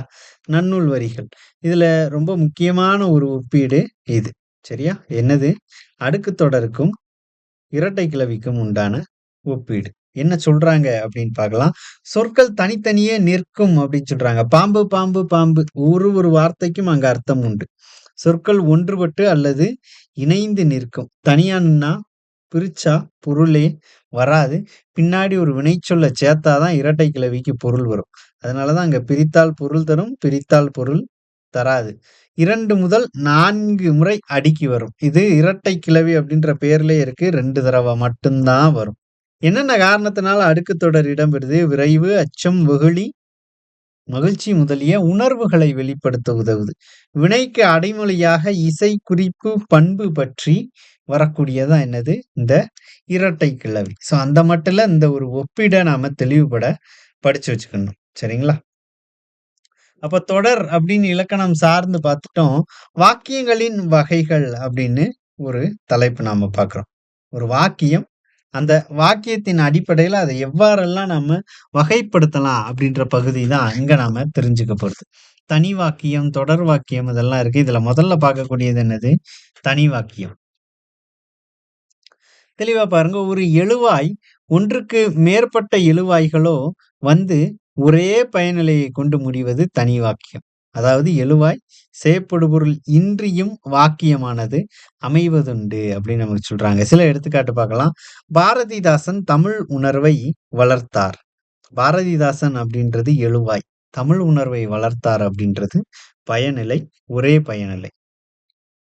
அதே மாதிரி தான் திருவிக பெண்களை போற்றினார். ஆனா அடுத்து பாருங்க, சேர சோழ பாண்டியர்கள் மூவரும் தமிழை வளர்த்தனர். சேர, சோழ, பாண்டியன் அப்படின்றது 3 எழுவாய்கள். 3 பேரும் சேர்ந்து என்ன பண்ணியிருக்கிறாங்க? தமிழை வளர்த்திருக்கிறாங்க. அப்ப ஒரு எழுவாயோ, ஒன்றுக்கு மேற்பட்ட எழுவாயோ வந்து ஒரே பயனிலையை கொண்டு முடிவது என்னது? தனி வாக்கியம். அழகன் பாடம் நடத்துகிறான். ஒரு எழுவாய் ஒரு பயனிலையை கொண்டு முடிகிறது. மா, பலா, வாழை ஆகியன முக்கணிகள். ஒன்றுக்கு மேற்பட்ட எழுவாய்களும் ஒரே பயனிலையை கொண்டு முடிகிறது. அப்ப இது எல்லாமே என்னது? தனி வாக்கியத்திற்கான எடுத்துக்காட்டு. மேரி பேருந்திற்காக காத்திருந்தார்.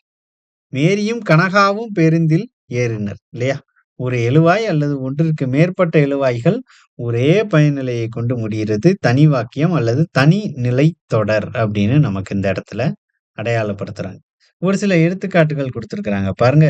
ஒரே எழுவாயும், ஒரே முற்றுப் பயனிலையும் உள்ள வாக்கியங்கள். மயில் ஆடுகிறது, ஒரு மயில் ஆடுகிறது, ஒரு மயில் சோலையில் ஆடுகிறது, ஒரு அழகான மயில் சோலையில் ஆடுகிறது, ஒரு அழகான மயில் சோலையில் தோகை விரித்து ஆடுகிறது அப்படின்ற அந்த ஒரே வார்த்தைய தான் நமக்கு விரிச்சு எழுதியிருக்கிறாங்க. ஆனா, இந்த சொல் கடைசி வரைக்கும் பாருங்க ஒரு மிக அழகான ஆண்மையில் மேலை மேலை பூஞ்சோலையில் நாள்தோறும் காலை மாலை களிப்புடன் தோகை விரித்து ஆடுகிறது. அப்ப எழுவாய் ஒண்ணுதான், ஆடுகிறது அப்படின்ற பயனிலை ஒண்ணுதான். அந்த வர்ணனை நமக்கு எந்த அளவுக்கு மாறுபாட்ட சந்திக்குதுன்னு பாருங்க. அப்ப இது எல்லாமே என்னது? தனிநிலை தொடர் அப்படின்னு நான் தாராளமா அடையாளப்படுத்தலாம். ஒரு எழுவாய் அல்லது ஒன்றிற்கு மேற்பட்ட எழுவாய்கள். மேற்கண்ட 12ம் தனி வாக்கியங்கள். இவை யாவும் ஒரே கருத்தின் சுருக்கமும் விரிவும் ஆகும். முதல் வாக்கியத்தில் இரு சொற்களாய் சுருங்கிய கருத்து இறுதி வாக்கியத்தில் 16 சொற்களாக விரிகின்றன.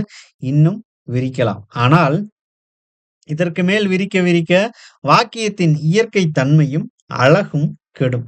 சொற்கள் மேலும் மேலும் கூடிக்கொண்டே போனாலும் முதல் வாக்கியத்திலுள்ள வாக்கிய உறுப்புகளே ஓர் எழுவாயும் ஒரு முற்றுப்பயனிலையும் இறுதி வரை தொடர்கின்றன. வாக்கிய உறுப்புகளை பொறுத்தவரையில் முதல் வாக்கியமும் இறுதி வாக்கியமும் ஒன்றே. ஆகையால் அப்பன்னிரு வாக்கியங்களும் தனி வாக்கியம் ஆகும். அப்ப அந்த 12 வாக்கியமும் தனி வாக்கியம் அப்படின்னு சொல்றாங்க. எடுத்துக்காட்டு, ஒரு எழுவாய் ஒரே பயனிலையை கொண்டு முடியும் அல்லது ஒன்றுக்கு மேற்பட்ட எழுவாய் ஒரே பயனிலையை கொண்டு முடியும். நான் அங்கு சென்றேன் அப்படின்றதும் ஒண்ணுதான். நானு, இவன், அவன் 3 பேரும் சேர்ந்து அங்க போனோம் அப்படின்றதும் ஒண்ணுதான். சரியா? வழக்கு மொழியில் எடுத்துக்காட்டு எடுத்தா நாம எடுத்துக்கிட்டே இருக்கலாம். சரியா? பாலு கந்தனை வணங்கினான். வேடன் சிங்கத்தை வீழ்த்தினான். மலர்விழியும் கயல்விழியும் வரைந்தனர். அந்த மாறுபாட்ட புரிஞ்சுக்கணும். மேல கொடுத்திருக்கக்கூடிய விளக்கத்தோட ஒப்பிட்டு கொஞ்சம் தெளிவுபட படிச்சு வச்சுக்கணும். சரிங்களா? அடுத்து எழுவாய் இல்லாமல் ஒரு சொற்றொடர் இடம்பெறுது. என்னது? வைகறை துயிலெழு. அதாவது வைகறை அப்படின்றது செயப்படு பொருள். துயிலெழு அப்படின்றது பயனிலை. செயப்படு பொருள் இன்றியும் ஒரு வாக்கியம் அமையலாம். பாவை வந்தாள். பாவை அப்படின்றது எழுவாய், வந்தாள் அப்படின்றது பயனிலை. அமுதன் அப்படின்றது எழுவாய், எழுதுகிறான் அப்படின்றது பயனிலை. அப்ப செயப்படு பொருள் இல்லாமலும் ஒரு வாக்கியமானது அமையும் அப்படின்னு இந்த இடத்துல நமக்கு அடையாளப்படுத்துறாங்க. சரியா? அப்ப தனி வாக்கியம் பார்த்தாச்சு. தொடர் வாக்கியம் என்ன? அது கொஞ்சம் மாறுபட்டு இருக்க போகுது. அவ்வளவுதானே? என்ன சொல்றாங்க அப்படின்னு பார்க்கலாம். தனி வாக்கியங்கள் பல தொடர்ந்து வருவதும் ஒரே எழுவாய் பல பயனிலைகளை பெற்று வருவதும் தொடர் வாக்கியம். அங்க என்ன படிச்சோம்? ஒரு எழுவாய் அல்லது ஒன்றுக்கு மேற்பட்ட எழுவாய் ஒரே பயனிலையை கொண்டு முடியும். அதான் தனி வாக்கியம். இங்க என்ன சொல்றாங்க? தனி வாக்கியம் பல தொடர்ந்தும் அல்லது ஒரே எழுவாய் பல பயனிலைகளை பெற்று வரும். அதுதான் என்னது? தொடர் வாக்கியம். தொடர் சொற்றொடர் ஒன்றுக்கு மேற்பட்ட பயனிலையை கொண்டிருக்கும். எடுத்துக்காட்டுக்கு, அமைச்சர் வந்தார், எல்லோரையும் பாராட்டி பேசினார், பரிசுகளை வழங்கினார். அமைச்சர் அப்படின்ற எழுவாய் ஒண்ணுதான். பயனிலை என்னது? வந்தாரு, பாராட்டி பேசினாரு, பரிசுகளை கொடுத்தாரு. இவ்வளவு பயனிலை இருக்கு. இதுதான் என்னது? தொடர் வாக்கியம். எடுத்துக்காட்டு பாருங்க. பெண்ணுக்கு மதிப்பு கொடுங்கள், உரிமை கொடுங்கள், வணக்கம் செலுத்துங்கள். பெண் அப்படின்ற எழுவாய் ஒண்ணுதான். அதை தொடர்ந்து வரக்கூடிய பயனிலை எனக்கு அதிகமா இருக்கு. அமைச்சர் வந்தார், பரிசுகளை வழங்கினார், பாராட்டி பேசினார். நேற்று மழை பெய்தது, அதனால் ஏரி குளங்கள் நிரம்பின. கார்மேகம் கடுமையாக உழைத்தார், அதனால் வாழ்வில் உயர்ந்தார். அரசன் புலவரை கண்டான், வரவேற்றான், பரிசு வழங்கினான். இவ்வாறு ஓர் எழுவாய் பல பயணிகளை கொண்டு முடிவது தொடர்நிலை தொடர். தொடர்நிலை தொடர்கள்ல கன்ஜக்ஷன் அப்படின்ற அந்த ஒரு உறுப்பு, அதாவது இணைப்பு சொல் அப்படின்ற ஒரு உறுப்பை நாம அதிகமா பயன்படுத்தி இருப்போம். அந்த வகையில அதனால், ஆகையால், ஏனெனில் முதலிய இணைப்பு சொற்களை பெற்று வரும் அப்படின்னு சொல்லியிருக்கிறாங்க. அப்ப இது சார்ந்த இன்னும் சில எடுத்துக்காட்டுகள் நமக்கு கொடுத்திருக்கிறாங்க. இணையதள பயன்பாடு அதிகரித்தது, அதனால் உலகம் குறுகியது. அதனால் அப்படின்ற வார்த்தை பயன்படுத்தி இருக்கோம். கண்ணன் நன்கு படித்தான், வெற்றி பெற்றான், பரிசு பெற்றான். அதாவது ஒரு எழுவாய் பல பயனிலையை கொண்டு வருது. கீதா படம் வரைந்தால், வண்ணம் தீட்டினால், போட்டியில் வென்றாள். கலா அயராது உழைத்தால், அதனால் தேர்வில் சிறந்த மதிப்பெண் பெற்றாள். அப்போ தொடர் வாக்கியத்திற்கு உண்டான எடுத்துக்காட்டு இந்த அளவுல தான் நமக்கு கொடுத்திருக்கிறாங்க. கொடுத்திருக்கக்கூடிய அந்த எடுத்துக்காட்டை முழுமையா வாசிச்சிடணும். சரிங்களா? அப்ப வாசிச்சு பார்க்கும்போது ஒரு தெளிவு நமக்கு கிடைக்கும். அந்த தனி வாக்கியத்திற்கும் தொடர் வாக்கியத்திற்கும் இடையிலான அந்த சின்ன ஒரு ஒப்பீடு இந்த இடத்துல நாம பார்க்கிறோம். திருநாவுக்கரசர் பரடுதேய கையிலைக்கு நடந்தார். திருநாவுக்கரசர் கையிலைக்கு நடந்தார், அதனால் அவருக்கு பரடு தேய்ந்தது. அப்ப ஒரு எழுவாய் ஒரே பயனிலையை கொண்டு முடிகிறது. அது தனி வாக்கியம். ஒரு எழுவாய் நடந்தார் அப்படின்ற பயனிலை, தேய்ந்தது அப்படின்ற இன்னொரு பயனிலை. ஒரு எழுவாய் பல பயனிலைகளை கொண்டு முடிகிறது. யானை கொழுத்தால் பாகனுக்கு அடங்காது. யானை ஒரு சமயம் கொழுக்கும் அதன் பின் பாகனுக்கு அடங்காது. அப்போ ஒரு எழுவாய் பல பயனிலைகளை கொண்டு முடிகிறது. மருதன் நன்றாய் படித்தும் தேறவில்லை. மருதன் நன்றாய் படித்தான், ஆனாலும் தேறவில்லை. சரியா? அப்போ ஒரு தனி வாக்கியத்த தொடர் வாக்கியமா மாத்துறது எப்படி அப்படின்றத இந்த பகுதியில இருந்தே நாம தெரிஞ்சு வச்சுக்கலாம். சரி, இது கடந்து கலவை வாக்கியம். கலவை வாக்கியம்னா எப்படி இருக்கும் அப்படின்னா, ஒரு முதன்மை வாக்கியம் பிரைமரி சென்டென்ஸ் அப்படின்னு சொல்லுவாங்க. ஒரு முதன்மை வாக்கியம், அதனோடு ஒன்றோ பலவோ பொருள் தொடர்புள்ள சார்பு வாக்கியங்களும் சேர்ந்து வருவது கலவை வாக்கியம் அப்படின்னு சொல்றாங்க. என்னும், என்றும், ஓ, ஆல் என்றும் இணைப்புச் சொற்கள் இந்த இடத்துல நமக்கு வரும். நேற்று புயல் வீசியதால் பள்ளிக்கு விடுமுறை. முருகன் இரவும் பகலும் அயராது படித்ததால் கூடுதல் மதிப்பெண்கள் பெற்றான். வேலவன் நன்றாக படித்ததால் தேர்வில் முதன் மதிப்பெண் பெற்றான். அப்ப அந்த இடத்துல நமக்கு ஆல் அப்படின்ற உருபு நமக்கு மறைஞ்சு வந்திருக்கிறத அடையாளப்படுத்தலாம். இவ்வாறு ஒரு தனிச் சொற்றொடர் ஒன்று அல்லது அதற்கு மேற்பட்ட துணைத் தொடர்களோடு வருவதுதான் என்னது? கலவைத் தொடர் அப்படின்னு நாம அடையாளப்படுத்தலாம்.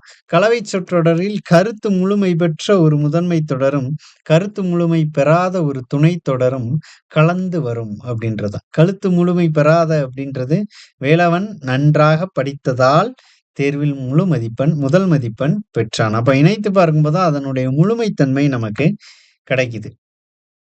மழை கொட்டிக் கொண்டிருந்தாலும் பகலவன் பள்ளிக்கு நடந்து வந்தான்.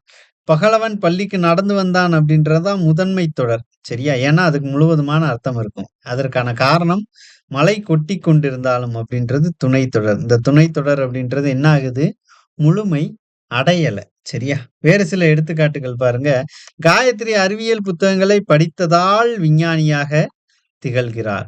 திருக்குறளை ஆழ்ந்து படித்து அதன்படி நடந்து வாழ்க்கையில் முன்னேற அனைவரும் முயல வேண்டும். அப்ப கலவை தொடருக்கான எடுத்துக்காட்டு இந்த அளவுல நம்ம கொடுத்திருக்கிறாங்க. கொஞ்சம் நிதானமா படிச்சு வச்சுக்கணும். அப்ப தனி வாக்கியம்னா என்ன அப்படின்றத பார்த்தோம். தொடர் வாக்கியம்னா என்ன அப்படின்றத பார்த்தோம். அதைத் தொடர்ந்து கலவை வாக்கியம்னா என்ன அப்படின்றதையும் நாம பார்த்திருக்கிறோம். அதாவது ஒரு எழுவாய் அல்லது ஒன்றிற்கு மேற்பட்ட எழுவாய் ஒரே பயனிலையை கொண்டு முடிவது தனி வாக்கியம். ஒரு எழுவாய் பல பயனிலைகளை கொண்டு முடிவது தொடர் வாக்கியம். இந்த கலவை வாக்கியத்துல ஒரு முதன்மை தொடர், ஒரு துணை தொடர் வரும். தொடர் அப்படின்றது வாக்கியம். இந்த முதன்மை தொடரானது முழுமையான அர்த்தம் பெற்று வரும். துணை தொடரானது முழுமையான அர்த்தம் பெறாமல் வரும். இரண்டும் இணைந்து ஒரு அர்த்தப்படுத்தக்கூடியதான் என்னது?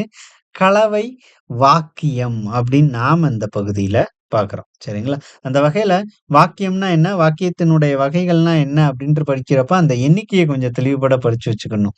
தொகை நிலை அப்படின்னா எத்தனை படிச்சோம்? 6. தொகாநிலை அப்படின்னா எத்தனை படிச்சோம்? 9 இல்லையா? ஸோ அப்போ எப்பவுமே இந்த பகுதிய பொறுத்த மட்டுக்கும் ஆப்ஷன்ல இருந்து போயிடணும். சரிங்களா? ஸோ ஆப்ஷன பொறுத்த மட்டுக்கும் எந்த ஒரு பதில் நமக்கு மிக நெருக்கமாக பொருந்தி வருதோ அதுதான் சரியான பதில். சரிங்களா? ஸோ அப்ப இந்த பயிற்சி பகுதியையும் பார்த்தோம்னா கேள்வி சார்ந்து எப்படி இருக்கும் அப்படின்ற அந்த தெளிவுத்தன்மையும் இந்த பகுதிய பொறுத்த மட்டுக்கும் நாம வளர்த்துக்கணும் அப்படின்றது தான். தொடர்ந்து பார்க்கக்கூடியது தொடர் வகைகள். தொடர்கள் அடிப்படையா பார்த்தோம் அப்படின்னா, ஒரு 4 வகையா அந்த இடத்துல நமக்கு வகைப்படுத்தி இருக்கிறாங்க. அப்ப தொகைநிலை தொடர், தொகாநிலை தொடர் பார்த்தோம் நாம ஏற்கனவே. அப்ப தொடர்களினுடைய வகைகள் அதுதானே. அதுக்கப்புறம் ஏன் மறுபடி இத்தனை பகுப்புகள் குடுக்கணும் அப்படின்னா, இலக்கண அடிப்படையிலயும், இலக்கிய அடிப்படையிலயும் நமக்கு பிரிச்சிருக்கிறாங்க அப்படின்றது தான். சரிங்களா?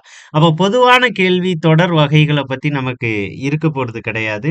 தொகைநிலை தொடர் எத்தன வகை? சுகாநிலை தொடர் எத்தனை வகை? அல்லது ஒரு வாக்கியம் குடுத்து, இது என்ன வகையான தொடர்? அப்படின்ற மாதிரியான கேள்விகள் தான் நமக்கு இருக்கும். அதனால தான் நம்ம எப்பவுமே சொல்றது, ஏற்கனவே இந்த வகுப்பிலேயே சொன்னோம். ஒரு வாக்கியம் குடுக்குறாங்க அப்படின்னா, அதற்கு என்ன தொடர் அப்படின்னா, ஆப்ஷனே இல்லாம நீங்க ஒரு 7 எழுதலாம். தாராளமா. இல்லைங்களா? இந்த பகுதிய பொறுத்த மட்டுக்கும் ஆப்ஷன கொஞ்சம் ஒப்பிட்டு பார்க்கணும். எது பொருந்தி வருதோ அதுதான் பதில். சரிங்களா?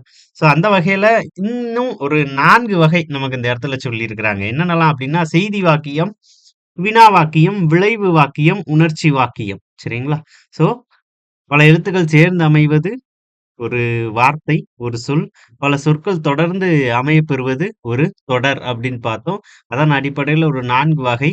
அதுல முதல் வகையான செய்தி வாக்கியம். செய்தி அப்படின்றது வேற ஒண்ணுமே இல்ல. ஒரு இன்ஃபர்மேஷன் அப்படின்ற ஒரு விஷயத்த வெளிப்படுத்தக்கூடிய ஒரு விஷயமா இருக்கு.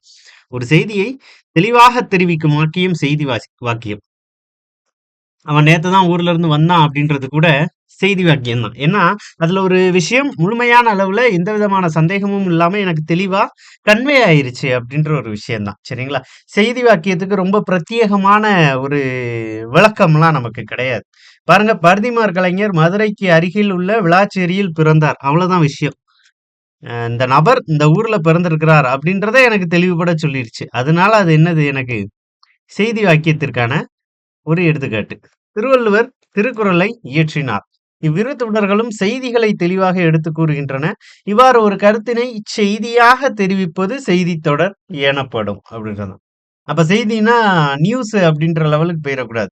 ஒரு தகவல முழுமையா நமக்கு சொல்லுது. கீழடியில் நிகழப்பெற்ற அகழாய்வில் இந்த விஷயத்த கண்டுபிடிச்சிருக்கிறாங்க அப்படின்னா அதுவுமே என்னது ஒரு வகையான செய்தி தான். முதல்வரால் ஜூலை 7ஆம் தேதி இந்த திட்டமானது இந்த இடத்தில் துவங்கப்பட்டது. முழுமையான செய்தி. சரிங்களா? அப்போ ஒரு வாக்கியம் நாம கேட்கிறோம், நாம வாசிக்கிறோம், நாம பார்க்கிறோம். அது ஏதோ ஒரு விஷயத்த எந்த விதமான சந்தேகமும் இல்லாம முழுமையா நமக்கு தெளிவுபடுத்துச்சு அப்படின்னா, அதுதான் செய்தி வாக்கியம். சரிங்களா? ஒரு சில எடுத்துக்காட்டு பாருங்க. "தீங்கின்றி நாடெல்லாம் திங்கள் மும்மாரி பெய்தது அந்தக் காலம்" அப்படின்னு நமக்கு சொல்றாங்க. மாணவர்கள் சிறந்த முறையில் தேர்வு எழுதினர். குடியரசுத் தலைவர் சென்னைக்கு வருகை தந்தார். பெரியாரை அனைத்து மக்களும் போற்றுவர். நேற்று எங்கள் பள்ளியில் ஆண்டு விழா நடைபெற்றது. ரொம்ப அடிப்படையான வாக்கியங்கள் தான் இதற்குரிய எடுத்துக்காட்டுகளா அங்க குடுத்திருக்கிறாங்க. தொடர்ந்து வினா வாக்கியம். வினா பொருள் தரக்கூடியது இல்லையா? வினா பொருள் தரக்கூடிய வாக்கியம் வினா வாக்கியம். ஒருவரிடம் ஒன்றை வினவுவதாக அமையும் தொடர் வினாத்தொடர். வினா எழுத்துக்கள் அப்படின்னு நாம பார்க்கிறோம். எப்பவுமே இந்த வரிசையில தான் எழுதணும். சரிங்களா? ஏ, யா, ஆ, ஓ, ஏ. இன்னும் கொஞ்சம் பெட்டரா எழுதணும்னா இந்த வரிசையில எழுதிக்கலாம். ஏ, யா, நடுவுல நெடில் ஏவ கொண்டு வந்துக்கலாம். ஆ, ஓ. ஏன் இப்படி எழுதுறோம் அப்படின்னா, என்ன, யார் அப்படின்ற சொற்கள் எல்லாமே இதற்கு எடுத்துக்காட்டா வச்சுக்கலாம் இல்லையா? ஏவும், யாவும் ஒரு வினாச்சொல்லினுடைய முதலில் வரும். ஆவும், ஓவும் ஒரு வினாச்சொல்லினுடைய இறுதியில் வரும். அவனா, அவனோ அப்படிங்கிற மாதிரியான இது. இந்த ஏ அப்படின்றது வினாச்சொல்லினுடைய முதலிலும் வரும், இறுதியிலும் வரும் அப்படின்றதுதான். அவனே அப்படிங்கிறது இறுதியில வர்றதுக்கான எடுத்துக்காட்டு. ஏன் அப்படின்றது முதல்ல வர்றதுக்கு உண்டான எடுத்துக்காட்டு. சரிங்களா? ஸோ அப்ப ஏ பொதுவா இந்த வரிசையில் எழுதி படிச்சு வச்சுக்கணும். யார், எது, என்ன, ஏன், எப்படி, எங்கே, எப்போது முதலிய வினாச்சொற்கள் வினாத்தொடரில் அமையும். வினா எழுத்துக்கள் படிக்கும்போது இது சம்பந்தமா நமக்கு இன்னும் தெளிவா குடுத்திருப்பாங்க. ஏ அப்படின்ற சொல் அழுத்தத்திற்கு பயன்படுத்துவாங்க. அவனே செய்தான் அப்படின்னா ஒரு அழுத்தம் பிறந்துருச்சு. அந்த ஏ அப்படின்ற சொல்லுக்கு பதிலாக தற்கால மொழியில என்ன உறுப்பு பயன்படுத்துறோம்? தான். அவன் தான் செஞ்சான் அப்படின்னு சொல்லிடுறோம் இல்லையா? தான். இப்ப இந்த 2 வரியும் கூற்று காரணத்துல நமக்கு நெறைய கேள்விகளா இருந்துட்டு இருக்கு. ஏ அப்படின்ற சொல் எத தரும்? அழுத்தத்த தரும். அவனே செய்தான், பறவையே பறந்தது. இந்த மாதிரி எந்த சொற்கள் கூட சேருதோ அது அழுத்தம் கிடைச்சிரும். நானே தமிழ் படித்தேன். நான் தமிழையே படித்தேன். இல்லையா? ஏ எது கூட சேருதோ அங்க அர்த்தம் அழுத்தம் பிறந்துரும். அதே நேரத்துல அந்த ஏக்கு பதிலா தற்கால மொழியில என்ன பயன்படுத்துறோம்? வழக்கு மொழியில தான். நான் தான் தமிழ் படித்தேன். நான் தமிழ் தான் படித்தேன். இந்த மாதிரி மாற்றங்கள்லாம் நிகழுது இல்லையா? ஞாபகம் வச்சுக்கணும். சரிங்களா? ஒரு சில எடுத்துக்காட்டு குடுத்திருக்கிறாங்க. தாயின் கடமை என்ன? எழில் என்ன சாப்பிட்டாய்? அன்பரசி, நேற்று நீ ஏன் பள்ளிக்கு வரவில்லை? எங்கே செல்கிறாய்? பாடம் படித்தாயா? இங்க என்னென்னலாம் அடையாளப்படுத்தலாம்? ஏ வினாச்சொல், நெடில் ஏ வினாச்சொல், ஏ வினாச்சொல், வினா எழுத்து. அதே மாதிரி இங்க ஆ அப்படின்றது ஈற்றெழுத்தா வந்திருக்கு. அப்ப இதுவுமே எனக்கு வினா எழுத்த அடையாளப்படுத்தக்கூடிய ஒரு விஷயமா இருக்கு. இவ்வாறான அடிப்படையான கேள்விகள், வினா பொருளை தரக்கூடியது வினா வாக்கியம் அப்படின்னு அடையாளப்படுத்தப்படுது. விளைவு அப்படின்னு நாம பார்க்கிறோம். அப்ப விளைவுன்னா என்ன? விளைவுகள் அப்படின்னு எடுத்துக்கலாமா அப்படின்னா, நிச்சயமா கிடையாது. விளைவுக்கு எந்த லகரம் வரும்? இந்த லகரம் வரும். இதுதான் விளைவுகள். காசஸ் அப்படின்னு நாம படிச்சிருப்போம். இங்க எப்படி நாம பார்க்கிறோம்? விளைவு அல்லது கட்டளை வாக்கியம் அப்படின்னு நம்ம பார்க்கிறோம். சரியா? கட்டளை, விளைவு, வேண்டுகோள், வாழ்த்துதல், வைதல் ஆகியவற்றுள் ஒன்றை தெரிவிக்கக்கூடிய வாக்கியம். கட்டளை, ஆர்டர். விளைவு அப்படின்னா என்ன? சொல்ல விளைகிறேன், விரும்புதல் அப்படின்னு அர்த்தம் வரும்ல. அந்த விளைவு. வேண்டுகோள், கெஞ்சுறது. வாழ்த்துதல், ஓகேவா? வாழ்க வாழ்க அப்படின்னு சொல்ற மாதிரியானது. வைதல், ஒழிக ஒழிக அப்படின்ற மாதிரியான வார்த்தை இல்லையா? வியங்கோள் வினைமுற்று படிக்கும்போது இதெல்லாம் நாம படிச்சிருப்போம். இந்த இடத்துல அதையும் ஞாபகப்படுத்தி வச்சுக்கணும். இந்த பொருள்ல வரக்கூடிய வாக்கியம்.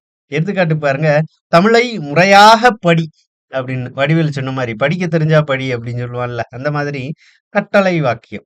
மாணவர்கள் சீருடையில் பள்ளிக்கு வருக அப்படின்றது. இதுவுமே என்னது? கட்டளை வாக்கியம். அனைவரும் தாய்மொழியை போற்றுக, கட்டளை வாக்கியம். இதே இது வாழ்க அப்படின்ற மாதிரி வார்த்தை வந்துச்சுன்னா, அது எதற்கான எடுத்துக்காட்டு ஆயிரும்? வாழ்த்துதலுக்கு இல்லையா? அப்ப வேண்டுதல் பாருங்க, உன் திருக்குறள் நூலை தருக, வேண்டுதல். நல்ல கருத்தினை நாளும் கேள், வேண்டுகோள். இது கட்டளைக்கு நாம அடையாளப்படுத்தலாம் தாராளமா. சரியா? போட்டு குழப்பிக்க வேண்டாம். வையத்துள் வாழ்வாங்கு வாழ்க, 16ம் பெற்று பெருவாழ்வு வாழ்க அப்படின்னா என்னது? வாழ்த்துதல். தீயென ஒளி, கல்லாமை ஒழிக அப்படின்னா என்ன? இந்த நெகட்டிவ் வேர்டு வர்றதுனால இது வைதல். சரியா? நன்குபடி தெளிவாக எழுது, உதவி செய். இவ்வாறு செயலை செய்யும்படி ஆணையிடுவது கட்டளை தொடர். சோ அப்படி ஆர்டர் போடுறதுதான் கட்டளை தொடர் அல்லது கட்டளை வாக்கியம் அப்படின்னு இந்த இடத்துல அடையாளப்படுத்தப்படுது. எடுத்துக்காட்டு பாருங்க, அறம் செய், தண்ணீர் கொண்டு வா, சொல்வதை கேள், தாய்மொழி போற்றுக, கடமையை செய், வரிசையில் நில், கவனமாக படி, பார்த்து போ, எழுந்து நில், மாணவர்கள் விரைந்து பள்ளிக்கு வருக, அதிகாலையில் துயிலெழு. இதெல்லாமே என்னது? கட்டளை வாக்கியத்திற்கான எடுத்துக்காட்டு அந்த இடத்துல நமக்கு அடையாளப்படுத்தியிருக்கிறாங்க. அடுத்து பாருங்க, உணர்ச்சி வாக்கியம். உணர்ச்சி வாக்கியம் அப்படின்றது என்னது? நம்மளுடைய உணர்வுகள் காரணமாக டக்குன்னு வெளிப்படுத்தக்கூடிய கோபமா இருக்கட்டும், மகிழ்ச்சியா இருக்கட்டும், அதை விவரிக்கக்கூடியது. அதற்கு ஒரு 4 வகைப்பாடு கொடுத்திருக்கிறாங்க பாருங்க. உவகை, அழுகை, அவலம், அச்சம், வியப்பு முதலிய உணர்ச்சிகளை உணர்த்தக்கூடிய வாக்கியம். ஆஹா, என்னே அழகு அப்படின்னா என்னது? வியப்பு. அவலத்துக்கு எந்த வார்த்தை பயன்படுத்துவோம்? அந்தோ அப்படின்ற வார்த்தை பயன்படுத்துவோம். சரியா? அப்ப என்னே அழகுனா எவ்வளவு அழகா இருக்கு அப்படின்ற ஒரு ஆச்சரியத்தை தருது. தமிழ் மக்கள் அனைவரும் எழுத்தறிவு பெற்றனரே அப்படின்றது என்னது? உவகை. மகிழ்ச்சியால வெளிப்படுத்தக்கூடிய வார்த்தை. அடடா, என் தங்கை பரிசு பெற்றாள். உவகை. அந்தோ தமிழ் கடை தெருக்களில் அறிவிப்புகள் கூட நல்ல தமிழில் இல்லையே. அப்ப அந்தோ அப்படின்ற வார்த்தை அவலத்தை வெளிப்படுத்துது. சரியா? என்னே அழகு அப்படின்னா என்ன? ஒரு நாய்க்குட்டி இருக்கு. என்னே அழகு அப்படின்னா அது வியப்பு. அன்னோ அது அடிபட்டுருச்சே அப்படின்னா என்ன? அது அவலம். அப்ப எந்த வார்த்தைய எந்த இடத்துல பயன்படுத்துறது அப்படின்ற ஒரு தெளிவுத்தன்மைய புரிஞ்சு வச்சுக்கணும். ஐயோ அப்பா அடிப்பாரே அப்படின்றது அச்சம். புலி வருகிறது அச்சம். என்னே தமிழின் இனிமை. வியப்ப வெளிக்காட்டுது. இவ்வாறு உவகை, அழுகை, அவலம், அச்சம், வியப்பு ஆகின்ற உணர்வுகளை வெளிப்படுத்தக்கூடிய ஒரு விஷயமா அங்க உணர்ச்சி வாக்கியம் அப்படின்றது அடையாளப்படுத்தப்படுது. மேற்காணும் எடுத்துக்காட்டை போன்று நாம் பேசும் செய்திகள் உணர்ச்சியை வெளிப்படுத்தும் தொடர்களாக அமைந்தால் அவற்றை உணர்ச்சி தொடர்கள் என்கிறோம். மகிழ்ச்சி, வியப்பு, துன்பம் முதலிய உணர்ச்சிகள் வெளிப்படுமாறு அமைவது உணர்ச்சி தொடர். இல்ல நாம ஏற்கனவே சொன்னதைத்தான் சொல்லியிருக்கிறாங்க. என்ன அப்படின்றது வியப்புக்கும், அன்னோ அப்படின்றது துன்பத்தை வெளிப்படுத்தக்கூடிய ஒரு வார்த்தையா அமைஞ்சிருக்கு. ஒரு சில எடுத்துக்காட்டுகள் பாருங்க. என்னே இமயமலையின் உயரம், வியப்ப குறிக்குது. அந்தோ நாய் வண்டியில் அடிபட்டு விட்டதே, அவலத்தை குறிக்குது. என்னே குறிஞ்சிப்பட்டின் சுவை, என்னே பெரியாரின் பொதுநலத் தொண்டு, வானத்து விண்மீன்கள், என்னே அழகு. இப்படியான எடுத்துக்காட்டுகளை கொஞ்சம் பார்த்து வச்சுக்கணும். சரிங்களா? சோ அப்ப அதற்குரிய என்ன உணர்ச்சிகளை வெளிப்படுத்தக்கூடிய ஒரு வாக்கியமா அது இருக்கு. எந்த வகையில உணர்ச்சி வாக்கியத்துக்கு கீழ இத வகைப்படுத்தலாம் நாம அப்படின்ற ஒரு புரிதலையும் வளர்த்து வச்சுக்கணும். சரிங்களா? ரொம்ப அடிப்படையான ஒரு பகுதி தான் இது. அடுத்து பாருங்க, இந்த பகுதி கொஞ்சம் நமக்கு குழப்பமா இருக்கும். சரியா? உடன்பாட்டு வாக்கியம். உடன்பாட்டு வாக்கியம் அப்படின்றது வேற ஒண்ணுமே இல்ல. உடன்படுதல் அப்படின்றதுதான். உடன்படுதல்னா என்ன? ஒருத்தர் ஒரு கருத்தை கூறுறாங்க. இல்லன்னா வா டீ குடிக்க போலாம் அப்படின்னா, சரி அப்படின்ட்டு கூடவே போறோம்ல. அதான் உடன்படுத்தல். சரியா? அங்க என்ன சொல்றாங்க? செயல் அல்லது தொழில் நிகழ்வதை நேர்மறையாக தெரிவிப்பது உடன்பாட்டு வாக்கியம். Full positivity. நேர்மறையாக, எதிர்மறை இல்ல, நேர்மறையா. நீங்க பார்த்திருப்பீங்க. செய்தி வாக்கியத்துல ஒரு செயல தெளிவா சொல்றது செய்தி வாக்கியம். அத நேர்மறையா வெளிப்படுத்துறது உடன்பாட்டு வாக்கியம். இல்ல நான் டீ குடிக்க வரல, படிக்க வேண்டியது இருக்கு அப்படின்னா என்ன அது எதிர்மறை ஆயிரும் அந்த இடத்துல இல்லையா? எந்த விதமான எதிர்மறை வார்த்தைகளும் இல்லாம, நெகட்டிவ் வேர்ட்ஸ் அப்படின்னு சொல்லுவாங்க இல்லையா ஆங்கிலத்துல. நோ, நெவர் இந்த மாதிரியான வார்த்தைகள்லாம் இல்லாம, இல்லை, வேண்டாம், ஆகாது இந்த மாதிரியான வார்த்தைகள், நெகட்டிவ் வேர்ட்ஸ் எல்லாம் இல்லாம, முழுக்க முழுக்க நேர்மறை வார்த்தைகள் நிறைந்த வாக்கியமாக இருப்பது உடன்பாட்டு வாக்கியம். சரியா? பாருங்க, வயலில் நேற்று மாடுகள் மேய்ந்தன. கலைச்செல்வி கட்டுரை எழுதினாள். இதை எதிர்மறை வாக்கியத்துல எனக்கு எப்படி மாத்திருக்கிறாங்க?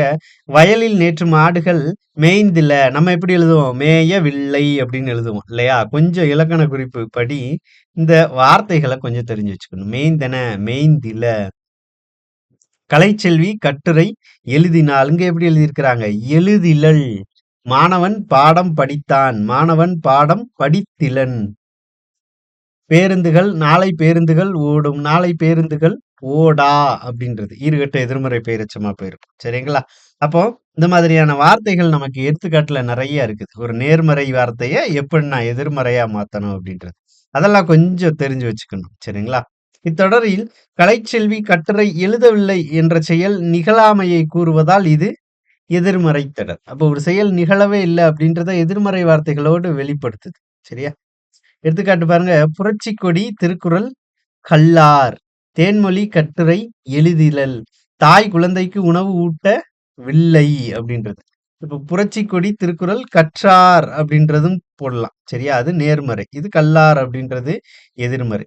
அப்ப இந்த மாதிரி ஒரு நேர்மறை வாக்கியத்தை கொடுத்து எதிர்மறையா மாத்த சொல்லுவாங்க. இல்லைன்னா எடுத்துக்காட்டு கொடுத்து அது நேர்மறையா எதிர்மறையா அப்படின்னு அடையாளப்படுத்த சொல்லுவாங்க. அப்ப அந்த ஈற்றெழுத்து அந்த வினை எழுத்து எந்த மாதிரி மாறும் அப்படின்றத பார்க்கணும். வினைச்சொல். நான் வந்தேன் அப்படின்றது எப்படி மாறுது? எதிர்மறையில. வந்திலன். வருகிறேன் அப்படின்றது வருகின்றிலேன். நான் வருவேன் அப்படின்றது நான் வாரேன் அப்படின்னு மாறுது. வழக்கு மொழியில நான் வாரேன் அப்படின்னா என்ன அர்த்தம்? நான் வருகிறேன் அப்படின்னு அர்த்தம் இல்லையா? ஆனா அந்த இடத்துல எப்படின்னு பாருங்க. நான் வருவேன் அப்படின்றது நான் வாரேன். வாரேன் அப்படின்னா வர மாட்டேன் அப்படின்னு அர்த்தம். சரியா? எடுத்துக்காட்டு அடிப்படையில புத்தகத்துல குடுத்திருக்கக்கூடிய எடுத்துக்காட்டுகள் தான் பெரும்பாலான நேரங்கள்ல நமக்கு கேள்வியா இருக்கு. அதனால ரொம்ப கவலைப்பட தேவையில்ல.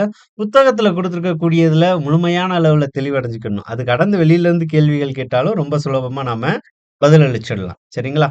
பொருள் மாறாத எதிர்மறை தொடர். ஒரு நேர்மறை தொடர நான் மாத்துனா எதிர்மறை தொடரா மாறிடும். அது எப்படி பொருள் மாறாம இருக்கும் அப்படின்னா, கலைச்செல்வி கட்டுரை எழுதவில்லை அப்படின்றத நாம பார்த்தோம். அந்த வார்த்தைய எப்படி சொல்றாங்க? எழுதிலள் அப்படின்னு சொல்ட்டாங்க. எழுதிலள் அப்படின்னு சொல்ட்டாங்க. இப்ப எழுதினாள் அப்படின்றத எனக்கு எதிர்மறை வார்த்தையோட எழுதணும். ஆனா எழுதிட்டா அப்படின்றத வெளிப்படுத்தணும். அப்படிங்கிறத எப்படி சொல்றாங்க? கலைச்செல்வி கட்டுரை எழுதாமல் இராள். எழுதாமல் இராள்னா என்ன அர்த்தம்? எழுதாம இருக்க மாட்டா அப்படின்ட்டு.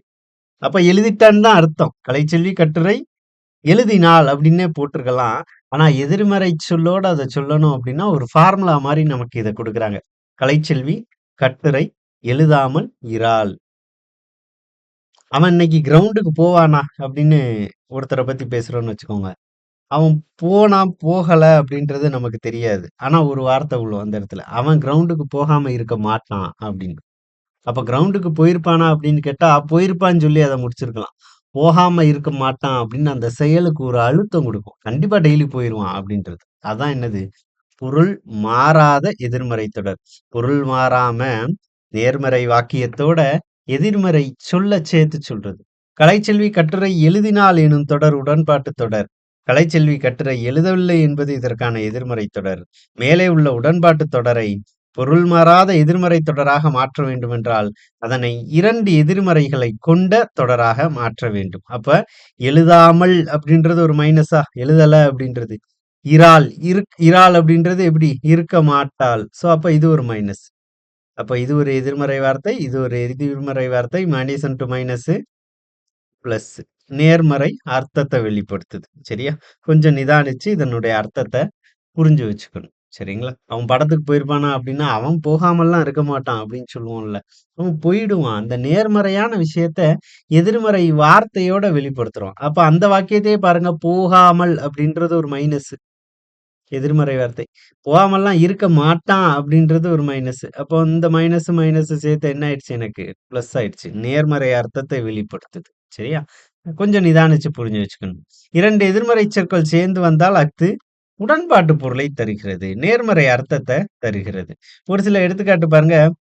அழகர் கோவிலில் தங்கச் சிற்பங்கள் இல்லாமல் இல்லை. தங்கச் சிற்பங்கள் இருக்குது அப்படின்னு எடுத்துறலாம். ஆனா அங்க என்ன சொல்றாங்க? இல்லாமல் இல்லை அப்படின்னு. இல்லாமல் மைனஸ், இல்லை அப்படின்றது ஒரு மைனஸ். சரிங்களா? நேர்மறை அர்த்தத்த வெளிப்படுத்துது. அவன் ஊருக்கு போகாமல் இரான். போகாம இருக்க மாட்டான். போயிருவான். காந்தியடிகள் உண்மை பேசாமல் இரார். அப்ப பொருள் மாறா எதிர்மறை தொடர் அப்படின்றது இதுதான். அடுத்து பார்க்கக்கூடியது பாருங்க, நேர்கூற்று வாக்கியம். இந்த நேர்கூற்று வாக்கியம் அப்படின்றது எதை வெளிப்படுத்துது அப்படின்னா, நாம ஆங்கிலத்துல படிச்சிருப்போம். ஃபர்ஸ்ட் பெர்சன், செகண்ட் பெர்சன் அப்படின்ற ஒரு விஷயம் படிச்சிருப்போம் இல்லையா? நான் நேரா ஒருவர பார்த்து சொல்றது. அல்லது இன்னொருத்தர் சொன்ன விஷயத்த அவர் சொன்னதா உங்ககிட்ட கொண்டு வந்து சொல்றது. இதுதான். இங்க நேர்கூற்று வாக்கியம்னா என்ன சொல்றாங்க?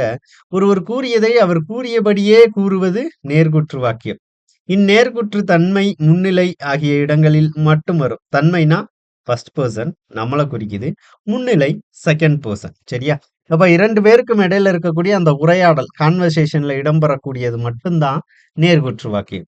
தாய் மகளை பார்த்து மணி அடித்து விட்டது, பள்ளிக்கு உடனே செல் என்றாள். அந்த இருவரைத்தான் இந்த இடத்துல அடையாளப்படுத்துறாங்க. நேரடியா சொல்றாங்க. ஆசிரியர், மாணவர்களே நாளை ஒழுக்கமுடைமையில் குறள்கள் 5னை படித்து வருக என்றார். இவ்வாறு ஆசிரியர் மாணவர்களிடம் கூறிய தொடர் நேர்கூற்று தொடராகும். இதில் மேற்கோள் குறிகள், அதாவது அந்த சிங்கிள் கொட்டேஷன் அப்படின்றது இடம்பெறும். தன்மை முன்னிலை பெயர்கள் இடம்பெறும். இங்கு, இப்போது, இவை என சுட்டுப் பெயர்கள் வரும். நேற்று, இன்று, நாளை எனும் காலப் பெயர்களும் வரும். ஒரு ஃபார்முலா மாதிரி நமக்கு கொடுத்திருக்கிறாங்க இந்த இடத்துல. சரியா? அப்போ ஒரு தாய் மகள் கிட்ட சொல்லக்கூடிய ஒரு வாக்கியம், ஒரு ஆசிரியர் மாணவர்கள்கிட்ட சொல்லக்கூடிய ஒரு வாக்கியம். எடுத்துக்காட்டு நமக்கு நிறைய கொடுத்திருக்கிறாங்க. தேன்மொழி பொன்னியிடம் நான் நாளை மதுரைக்கு செல்வேன் என்றார். போட்டியில் நான் முதல் பரிசு பெற்றுள்ளேன் என ஆசிரியர் கூறினார். தன் தாயாரிடம் அன்பரசி மல்லிகை மலர் வாங்கி வர கூறினார். நான் நாளை சென்னைக்கு செல்வேன் என்று நன்மாறன் கூறினான். அப்ப நேரடியான வார்த்தை தான். ஒரு 2 கேரக்டர் தான். அதிகபட்சம் 2 கேரக்டர் தான் அதுல வர்றாங்க. சரி. இந்த நேர்குற்ற அயல் கூற்று. அயல்னா என்ன? வெளியில அப்படின்னு அர்த்தம். அயல் நாடு அப்படின்னு சொல்லுவோம்ல. அயர்கூற்று வாக்கியத்துல எப்படி மாத்துறாங்க? ஒருவர் கூறியதை அப்படியே கூறாமல் அயலார் கூறுவது போல கூறுவது அயல்கூற்று. ஏன்னா, பொன்னியிடம் தேன்மொழி தான் மறுநாள் மதுரைக்கு செல்வதாக கூறினார். அப்ப இந்த வார்த்தை நேர்கூற்றில் எப்படி வரும்? இந்த இடத்துல பாருங்க, தான் அப்படின்ற ஒரு வார்த்தை மட்டும்தான் நமக்கு எக்ஸ்ட்ராவா வந்துரும். சரிங்களா? அப்ப இந்த தான் தான் என்ன மாத்துது? நேர்குற்ற அயர்குற்றா மாத்துது. தேன்மொழி பொன்னியிடம் சொல்றா, தான் மறுநாள் மதுரைக்கு செல்வதாக. அப்போ அவ கூறுன மாதிரி, அவ சொன்ன மாதிரி அப்படியே சொல்லாம, ஒரு 3வது மனுஷி சொன்ன மாரியான ஒரு வார்த்தை. தான் அப்படின்ற வார்த்தைய அந்த இடத்துல பயன்படுத்துறோம் இல்லையா? அதுதான் என்னது? அயர்கூற்று. இந்த அயர்கூற்றில் மேற்கோள் குறிகள் அப்படின்றது வராது. சரியா? தன்மை முன்னிலை இடங்களில் வரும் எழுவாயை படர்க்கையில் அமைத்து கூற வேண்டும். சரிங்களா? சோ அப்ப தன்மை முன்னிலையில ஃபர்ஸ்ட் பெர்சன், செகண்ட் பெர்சனா இருக்கிறவங்கள 3வது தேர்ட் பெர்சனா கொண்டு போய் சொல்றதுதான். படர்க்கை இடம் அப்படின்னு சொல்லுவாங்க. சரியா? தாய் மகளிடம் மணியடித்து விட்டதால் பள்ளிக்கு உடனே செல்லும்படி சொன்னாள். அப்ப இதே வாக்கியத்த நாம இங்க எப்படி பார்த்தோம்? தாய் மகளை பார்த்து மணியடித்து விட்டது, பள்ளிக்கு உடனே செல் என்றாள். அப்ப இது நேரடியாக கூறுகிறது. இந்த இடத்துல நமக்கு அதை எப்படி அடையாளப்படுத்தியிருக்கிறாங்க? தாய் மகளிடம் மணியடித்து விட்டதால் பள்ளிக்கு உடனே செல்லும்படி சொன்னாள் அப்படின்றது. அப்போ ஒரு தாய் அவங்கள படர்க்கை இடத்துல வச்சு இந்த இடத்துல நமக்கு விவரிக்குது.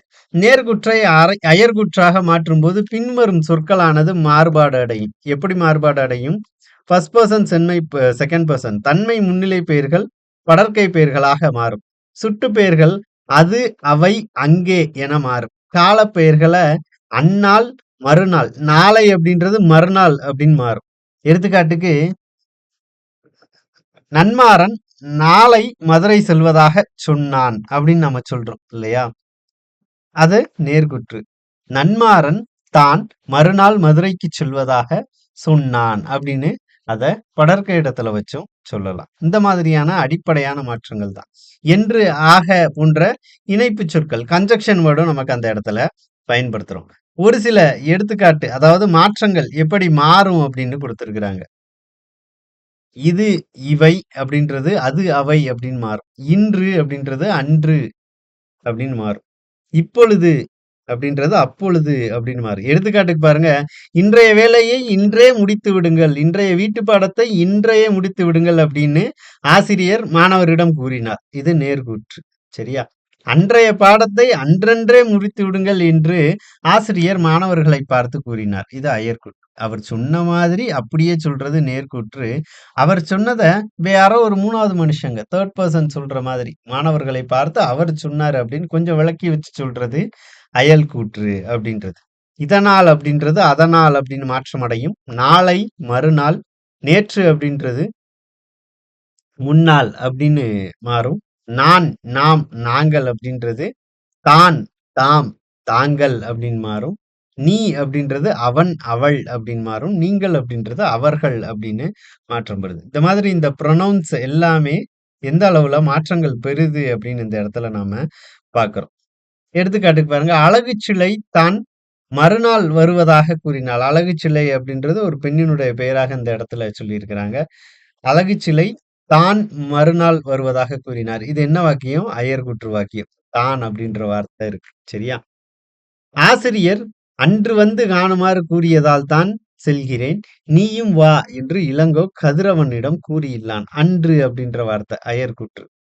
அவன் தன் மொழியை உயர்த்தினால்தான் உன் நாடு உயரும், அறிவும் உயரும் என்பதாக பாரதிதாசன் கூறியுள்ளார். தன் அப்படின்ற வார்த்தை எப்படி மாறி இருக்கு? நான் அப்படின்றது தான் தன் அல்லது தான் அப்படின்னு மாறும். மேலாளர் மறுநாள் காலையில் வா, உனக்கு வரவேண்டிய தொகையை தருவதாக கூறினார். இப்ப மேலாளர் நேரடியா கூறும்போது நாளை காலையில வா அப்படின்னு மேலாளர் கூறினார், முடிச்சிருவோம். மேலாளர் மறுநாள் வர சொன்னாரு அப்படின்னு சொல்லுவோம் இல்லைங்க. இப்ப அந்த மறுநாள் அப்படின்றதா ஆசிரியர் மாணவனிடம் உன்னுடைய திறமையும் ஆற்றலும் இருக்கிறது, உழைத்தால் முன்னேறுவாய் என்பதாக கூறியுள்ளார் அப்படின்றது. தன்னிடம் அப்படின்றதா நமக்கு எப்படி மாறி இருக்கு? உன்னிடம் அப்படின்னு மாறி இருக்கு. சரிங்களா? சோ அப்ப அயர்கூற்றுக்கான அடிப்படையான எடுத்துக்காட்டுகள் இதெல்லாம். ஒரு சில பயிற்சி பகுதி மாதிரி நம்ம குடுத்திருக்கிறாங்க. ஜஸ்ட் தெரிஞ்சு வச்சுக்கலாம். ஒரு உடன்பாட்டு வாக்கியம் எப்படி எதிர்மறை வாக்கியமா மாத்தலாம் அப்படின்றது. இப்போ பொதுவா நாம விளக்கம் படிக்கும்போது ரொம்ப ஈஸியா இருக்கே அப்படின்ற மாதிரி இருக்கும். எதிர்மறை வாக்கியம் அப்படின்றது ஒரு நெகட்டிவ் வேர்ட் வந்திருக்கும் அப்படின்றது. ஆனா அத இப்படிலாம் மாத்தலாமா? பொருள் மாறாம மாத்தலாமா? அப்படின்னு இந்த இடத்துல நாம தெரிஞ்சுக்கலாம். போட்டியில் சிலர் தான் வெற்றி பெற முடியும். கொஞ்சம் கம்மியான ஆட்கள் மட்டும் தான் வெற்றி பெற முடியும் அப்படின்றது உடன்பாட்டு வாக்கியம். எதிர்மறையா எப்படி மாத்திருக்கிறாங்க? போட்டியில் எல்லோரும் வெற்றி பெற முடியாது. இதனுடைய அப்படியே அந்த அர்த்தம் மாறல. ஆனா என்ன? வார்த்தைகள் முழுமையான அளவுல மாறுது. இந்த வகுப்பில் மாணாக்கர் பலர் நன்கு படிக்கின்றனர் அப்படின்றாங்க. அப்ப பல பேர் நல்லா படிக்கிறாங்கன்னா, சிலர் நல்லா படிக்கல இல்லையா? அதத்தான் இங்க வெளிப்படுத்துறோம். இந்த வகுப்பில் மாணாக்கர் சிலரே நன்கு படிக்கவில்லை. மொழிகள் சிலவே இலக்கிய வளம் உள்ளவை. மொழிகள் பல இலக்கிய வளம் அற்றவை. சரிங்களா? அப்படியே அதற்கான எதிர்மறையா நாம எழுதுறோம். சோ அத ரொம்ப அடையாளப்படுத்திடலாம். ரொம்ப சுலபமா எழுதிடலாம். பேதை தனக்குத்தானே கேடு செய்து கொள்கிறாள். பேதைக்கு கேடு செய்ய வேறொருவர் வேண்டியதில்லை. தனக்குத்தானே செஞ்சுக்கிடுவா அப்படின்றதுதான். திருக்குறளில் எல்லா கருத்துக்களும் உள்ளன. எல்லா கருத்துக்களும் இருக்குது அப்படின்னா, எதுவுமே இல்லாம இல்லன்னு தான் அப்படின்னு அர்த்தம். திருக்குறளில் இல்லாத கருத்துக்கள் இல்லை. ஒரு செய்தியை எப்படி வினாவா நான் மாத்தணும்? தோல்வி அடைய வேண்டும் என்று எவரும் விரும்ப மாட்டாங்க இல்லையா? நான் தோக்கணும் அப்படின்னு யாரும் விரும்ப மாட்டாங்க. அப்படி ஆளுங்களும் இருக்கிறாங்களா அப்படின்றதுதான் வினாவாக்கி.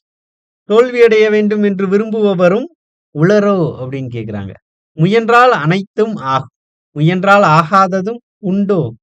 தமிழின் இனிமையை ஒருவர் மறுக்கார். தமிழின் இனிமையை எவரும் மறுப்பரோ? அதே செய்தி வாக்கியத்தை எப்படி நான் கட்டளையா மாத்தணும் அப்படின்றது. கட்டளை அப்படின்றது எப்பவுமே எப்படித்தான் இருக்கும்? ஏவலா இருக்கும். இளமையில் கற்க வேண்டும் அப்படின்றத இளமையில் கல். அறம் செய்ய வேண்டும் அப்படின்றத அறம் செய் அப்படின்றாங்க. வைகறையில் துயில் எழு. வைகறையில் துயில் எழுதல் வேண்டும் அப்படின்றத வைகறையில் துயில் எழு அப்படின்ற கட்டளையா மாத்துறாங்க. அதே செய்தியை உணர்ச்சியா மாத்துறோம். வள்ளுவர் கோட்டம் மிகவும் அழகாக இருந்தது. அப்போ வியப்பு இல்லையா? என்ன வார்த்தை பயன்படுத்தலாம்? "என்னே" அப்படின்ற வார்த்தை பயன்படுத்தலாம். அறிஞர் அண்ணா மறைந்து விட்டார். அப்ப அவலம் எந்த வார்த்தை பயன்படுத்தலாம்? "அன்னோ! அறிஞர் அண்ணா மறைந்து விட்டாரே" அப்படின்னு அந்த இடத்துல கவலைய வெளிப்படுத்தலாம். அதே மாதிரி தான் அச்சத்துக்கும் வார்த்தைகள் வரும். வியப்பு, மகிழ்ச்சி. மகிழ்ச்சி எப்படி சொல்லியிருந்தோம்? உவகை அப்படின்னு சொல்லியிருந்தோம். அப்போ இந்த உணர்ச்சிகள வெளிப்படுத்தக்கூடிய வாக்கியம், உணர்ச்சி வாக்கியம். அதற்கு ஒரு 5 வகையான உணர்ச்சிகளை நமக்கு அடையாளப்படுத்தியிருந்தாங்க. சரிங்களா? அப்ப தொடர்கள்னா இத்தன வகைகள் இருக்கா? எண்ணிக்கை அடிப்படையில எப்படி போடுறது? அப்படின்ற ஒரு ஆராய்ச்சிக்குள்ளலாம் நாம போக வேண்டாம். இந்தந்த வகையான வாக்கியங்கள்லாம் இருக்குது அப்படின்ற புரிதல நாம வச்சுக்கணும். ஸோ ஒரு கேள்வி குடுத்து என்ன வாக்கியம் அப்படின்னு கண்டறிய சொல்றாங்க அப்படின்னா, கண்ண மூடிட்டு நாம அத யோசிக்க முடியாது. ஏன்னா நெறைய வாக்கியத்த அடையாளப்படுத்தலாம். கட்டளை வாக்கியமே செய்தி வாக்கியமாவும் சில நேரங்கள்ல தென்படும் தாராளமா. ஆப்ஷன்ல என்ன குடுத்திருக்கிறாங்க அப்படின்றத வச்சு அந்த கேள்விய அணுகுறது தான் இந்த இடத்துல மிக புத்திசாலித்தனம். அப்ப அதுக்கு அடிப்படையா நாம என்ன தெரிஞ்சு வச்சுக்கணும்? என்னென்ன வகையான வாக்கியங்கள்லாம் இருக்கு, அதற்குரிய எடுத்துக்காட்டுகள் புத்தகங்கள்ல என்னென்னலாம் இருக்கு அப்படின்றத படிச்சு வச்சுக்கிட்டோம் அப்படின்னா, இந்த பகுதியானது ரொம்ப, ரொம்ப, ரொம்ப, ரொம்ப சுலபமா இருக்க போகுது அப்படின்றது தான். நல்ல தலைப்புல அடுத்த காணொளியில சந்திக்கலாம். நன்றி. சுரேஷ் ஐஏஎஸ் அகாடமி வெற்றியின் முகவர்.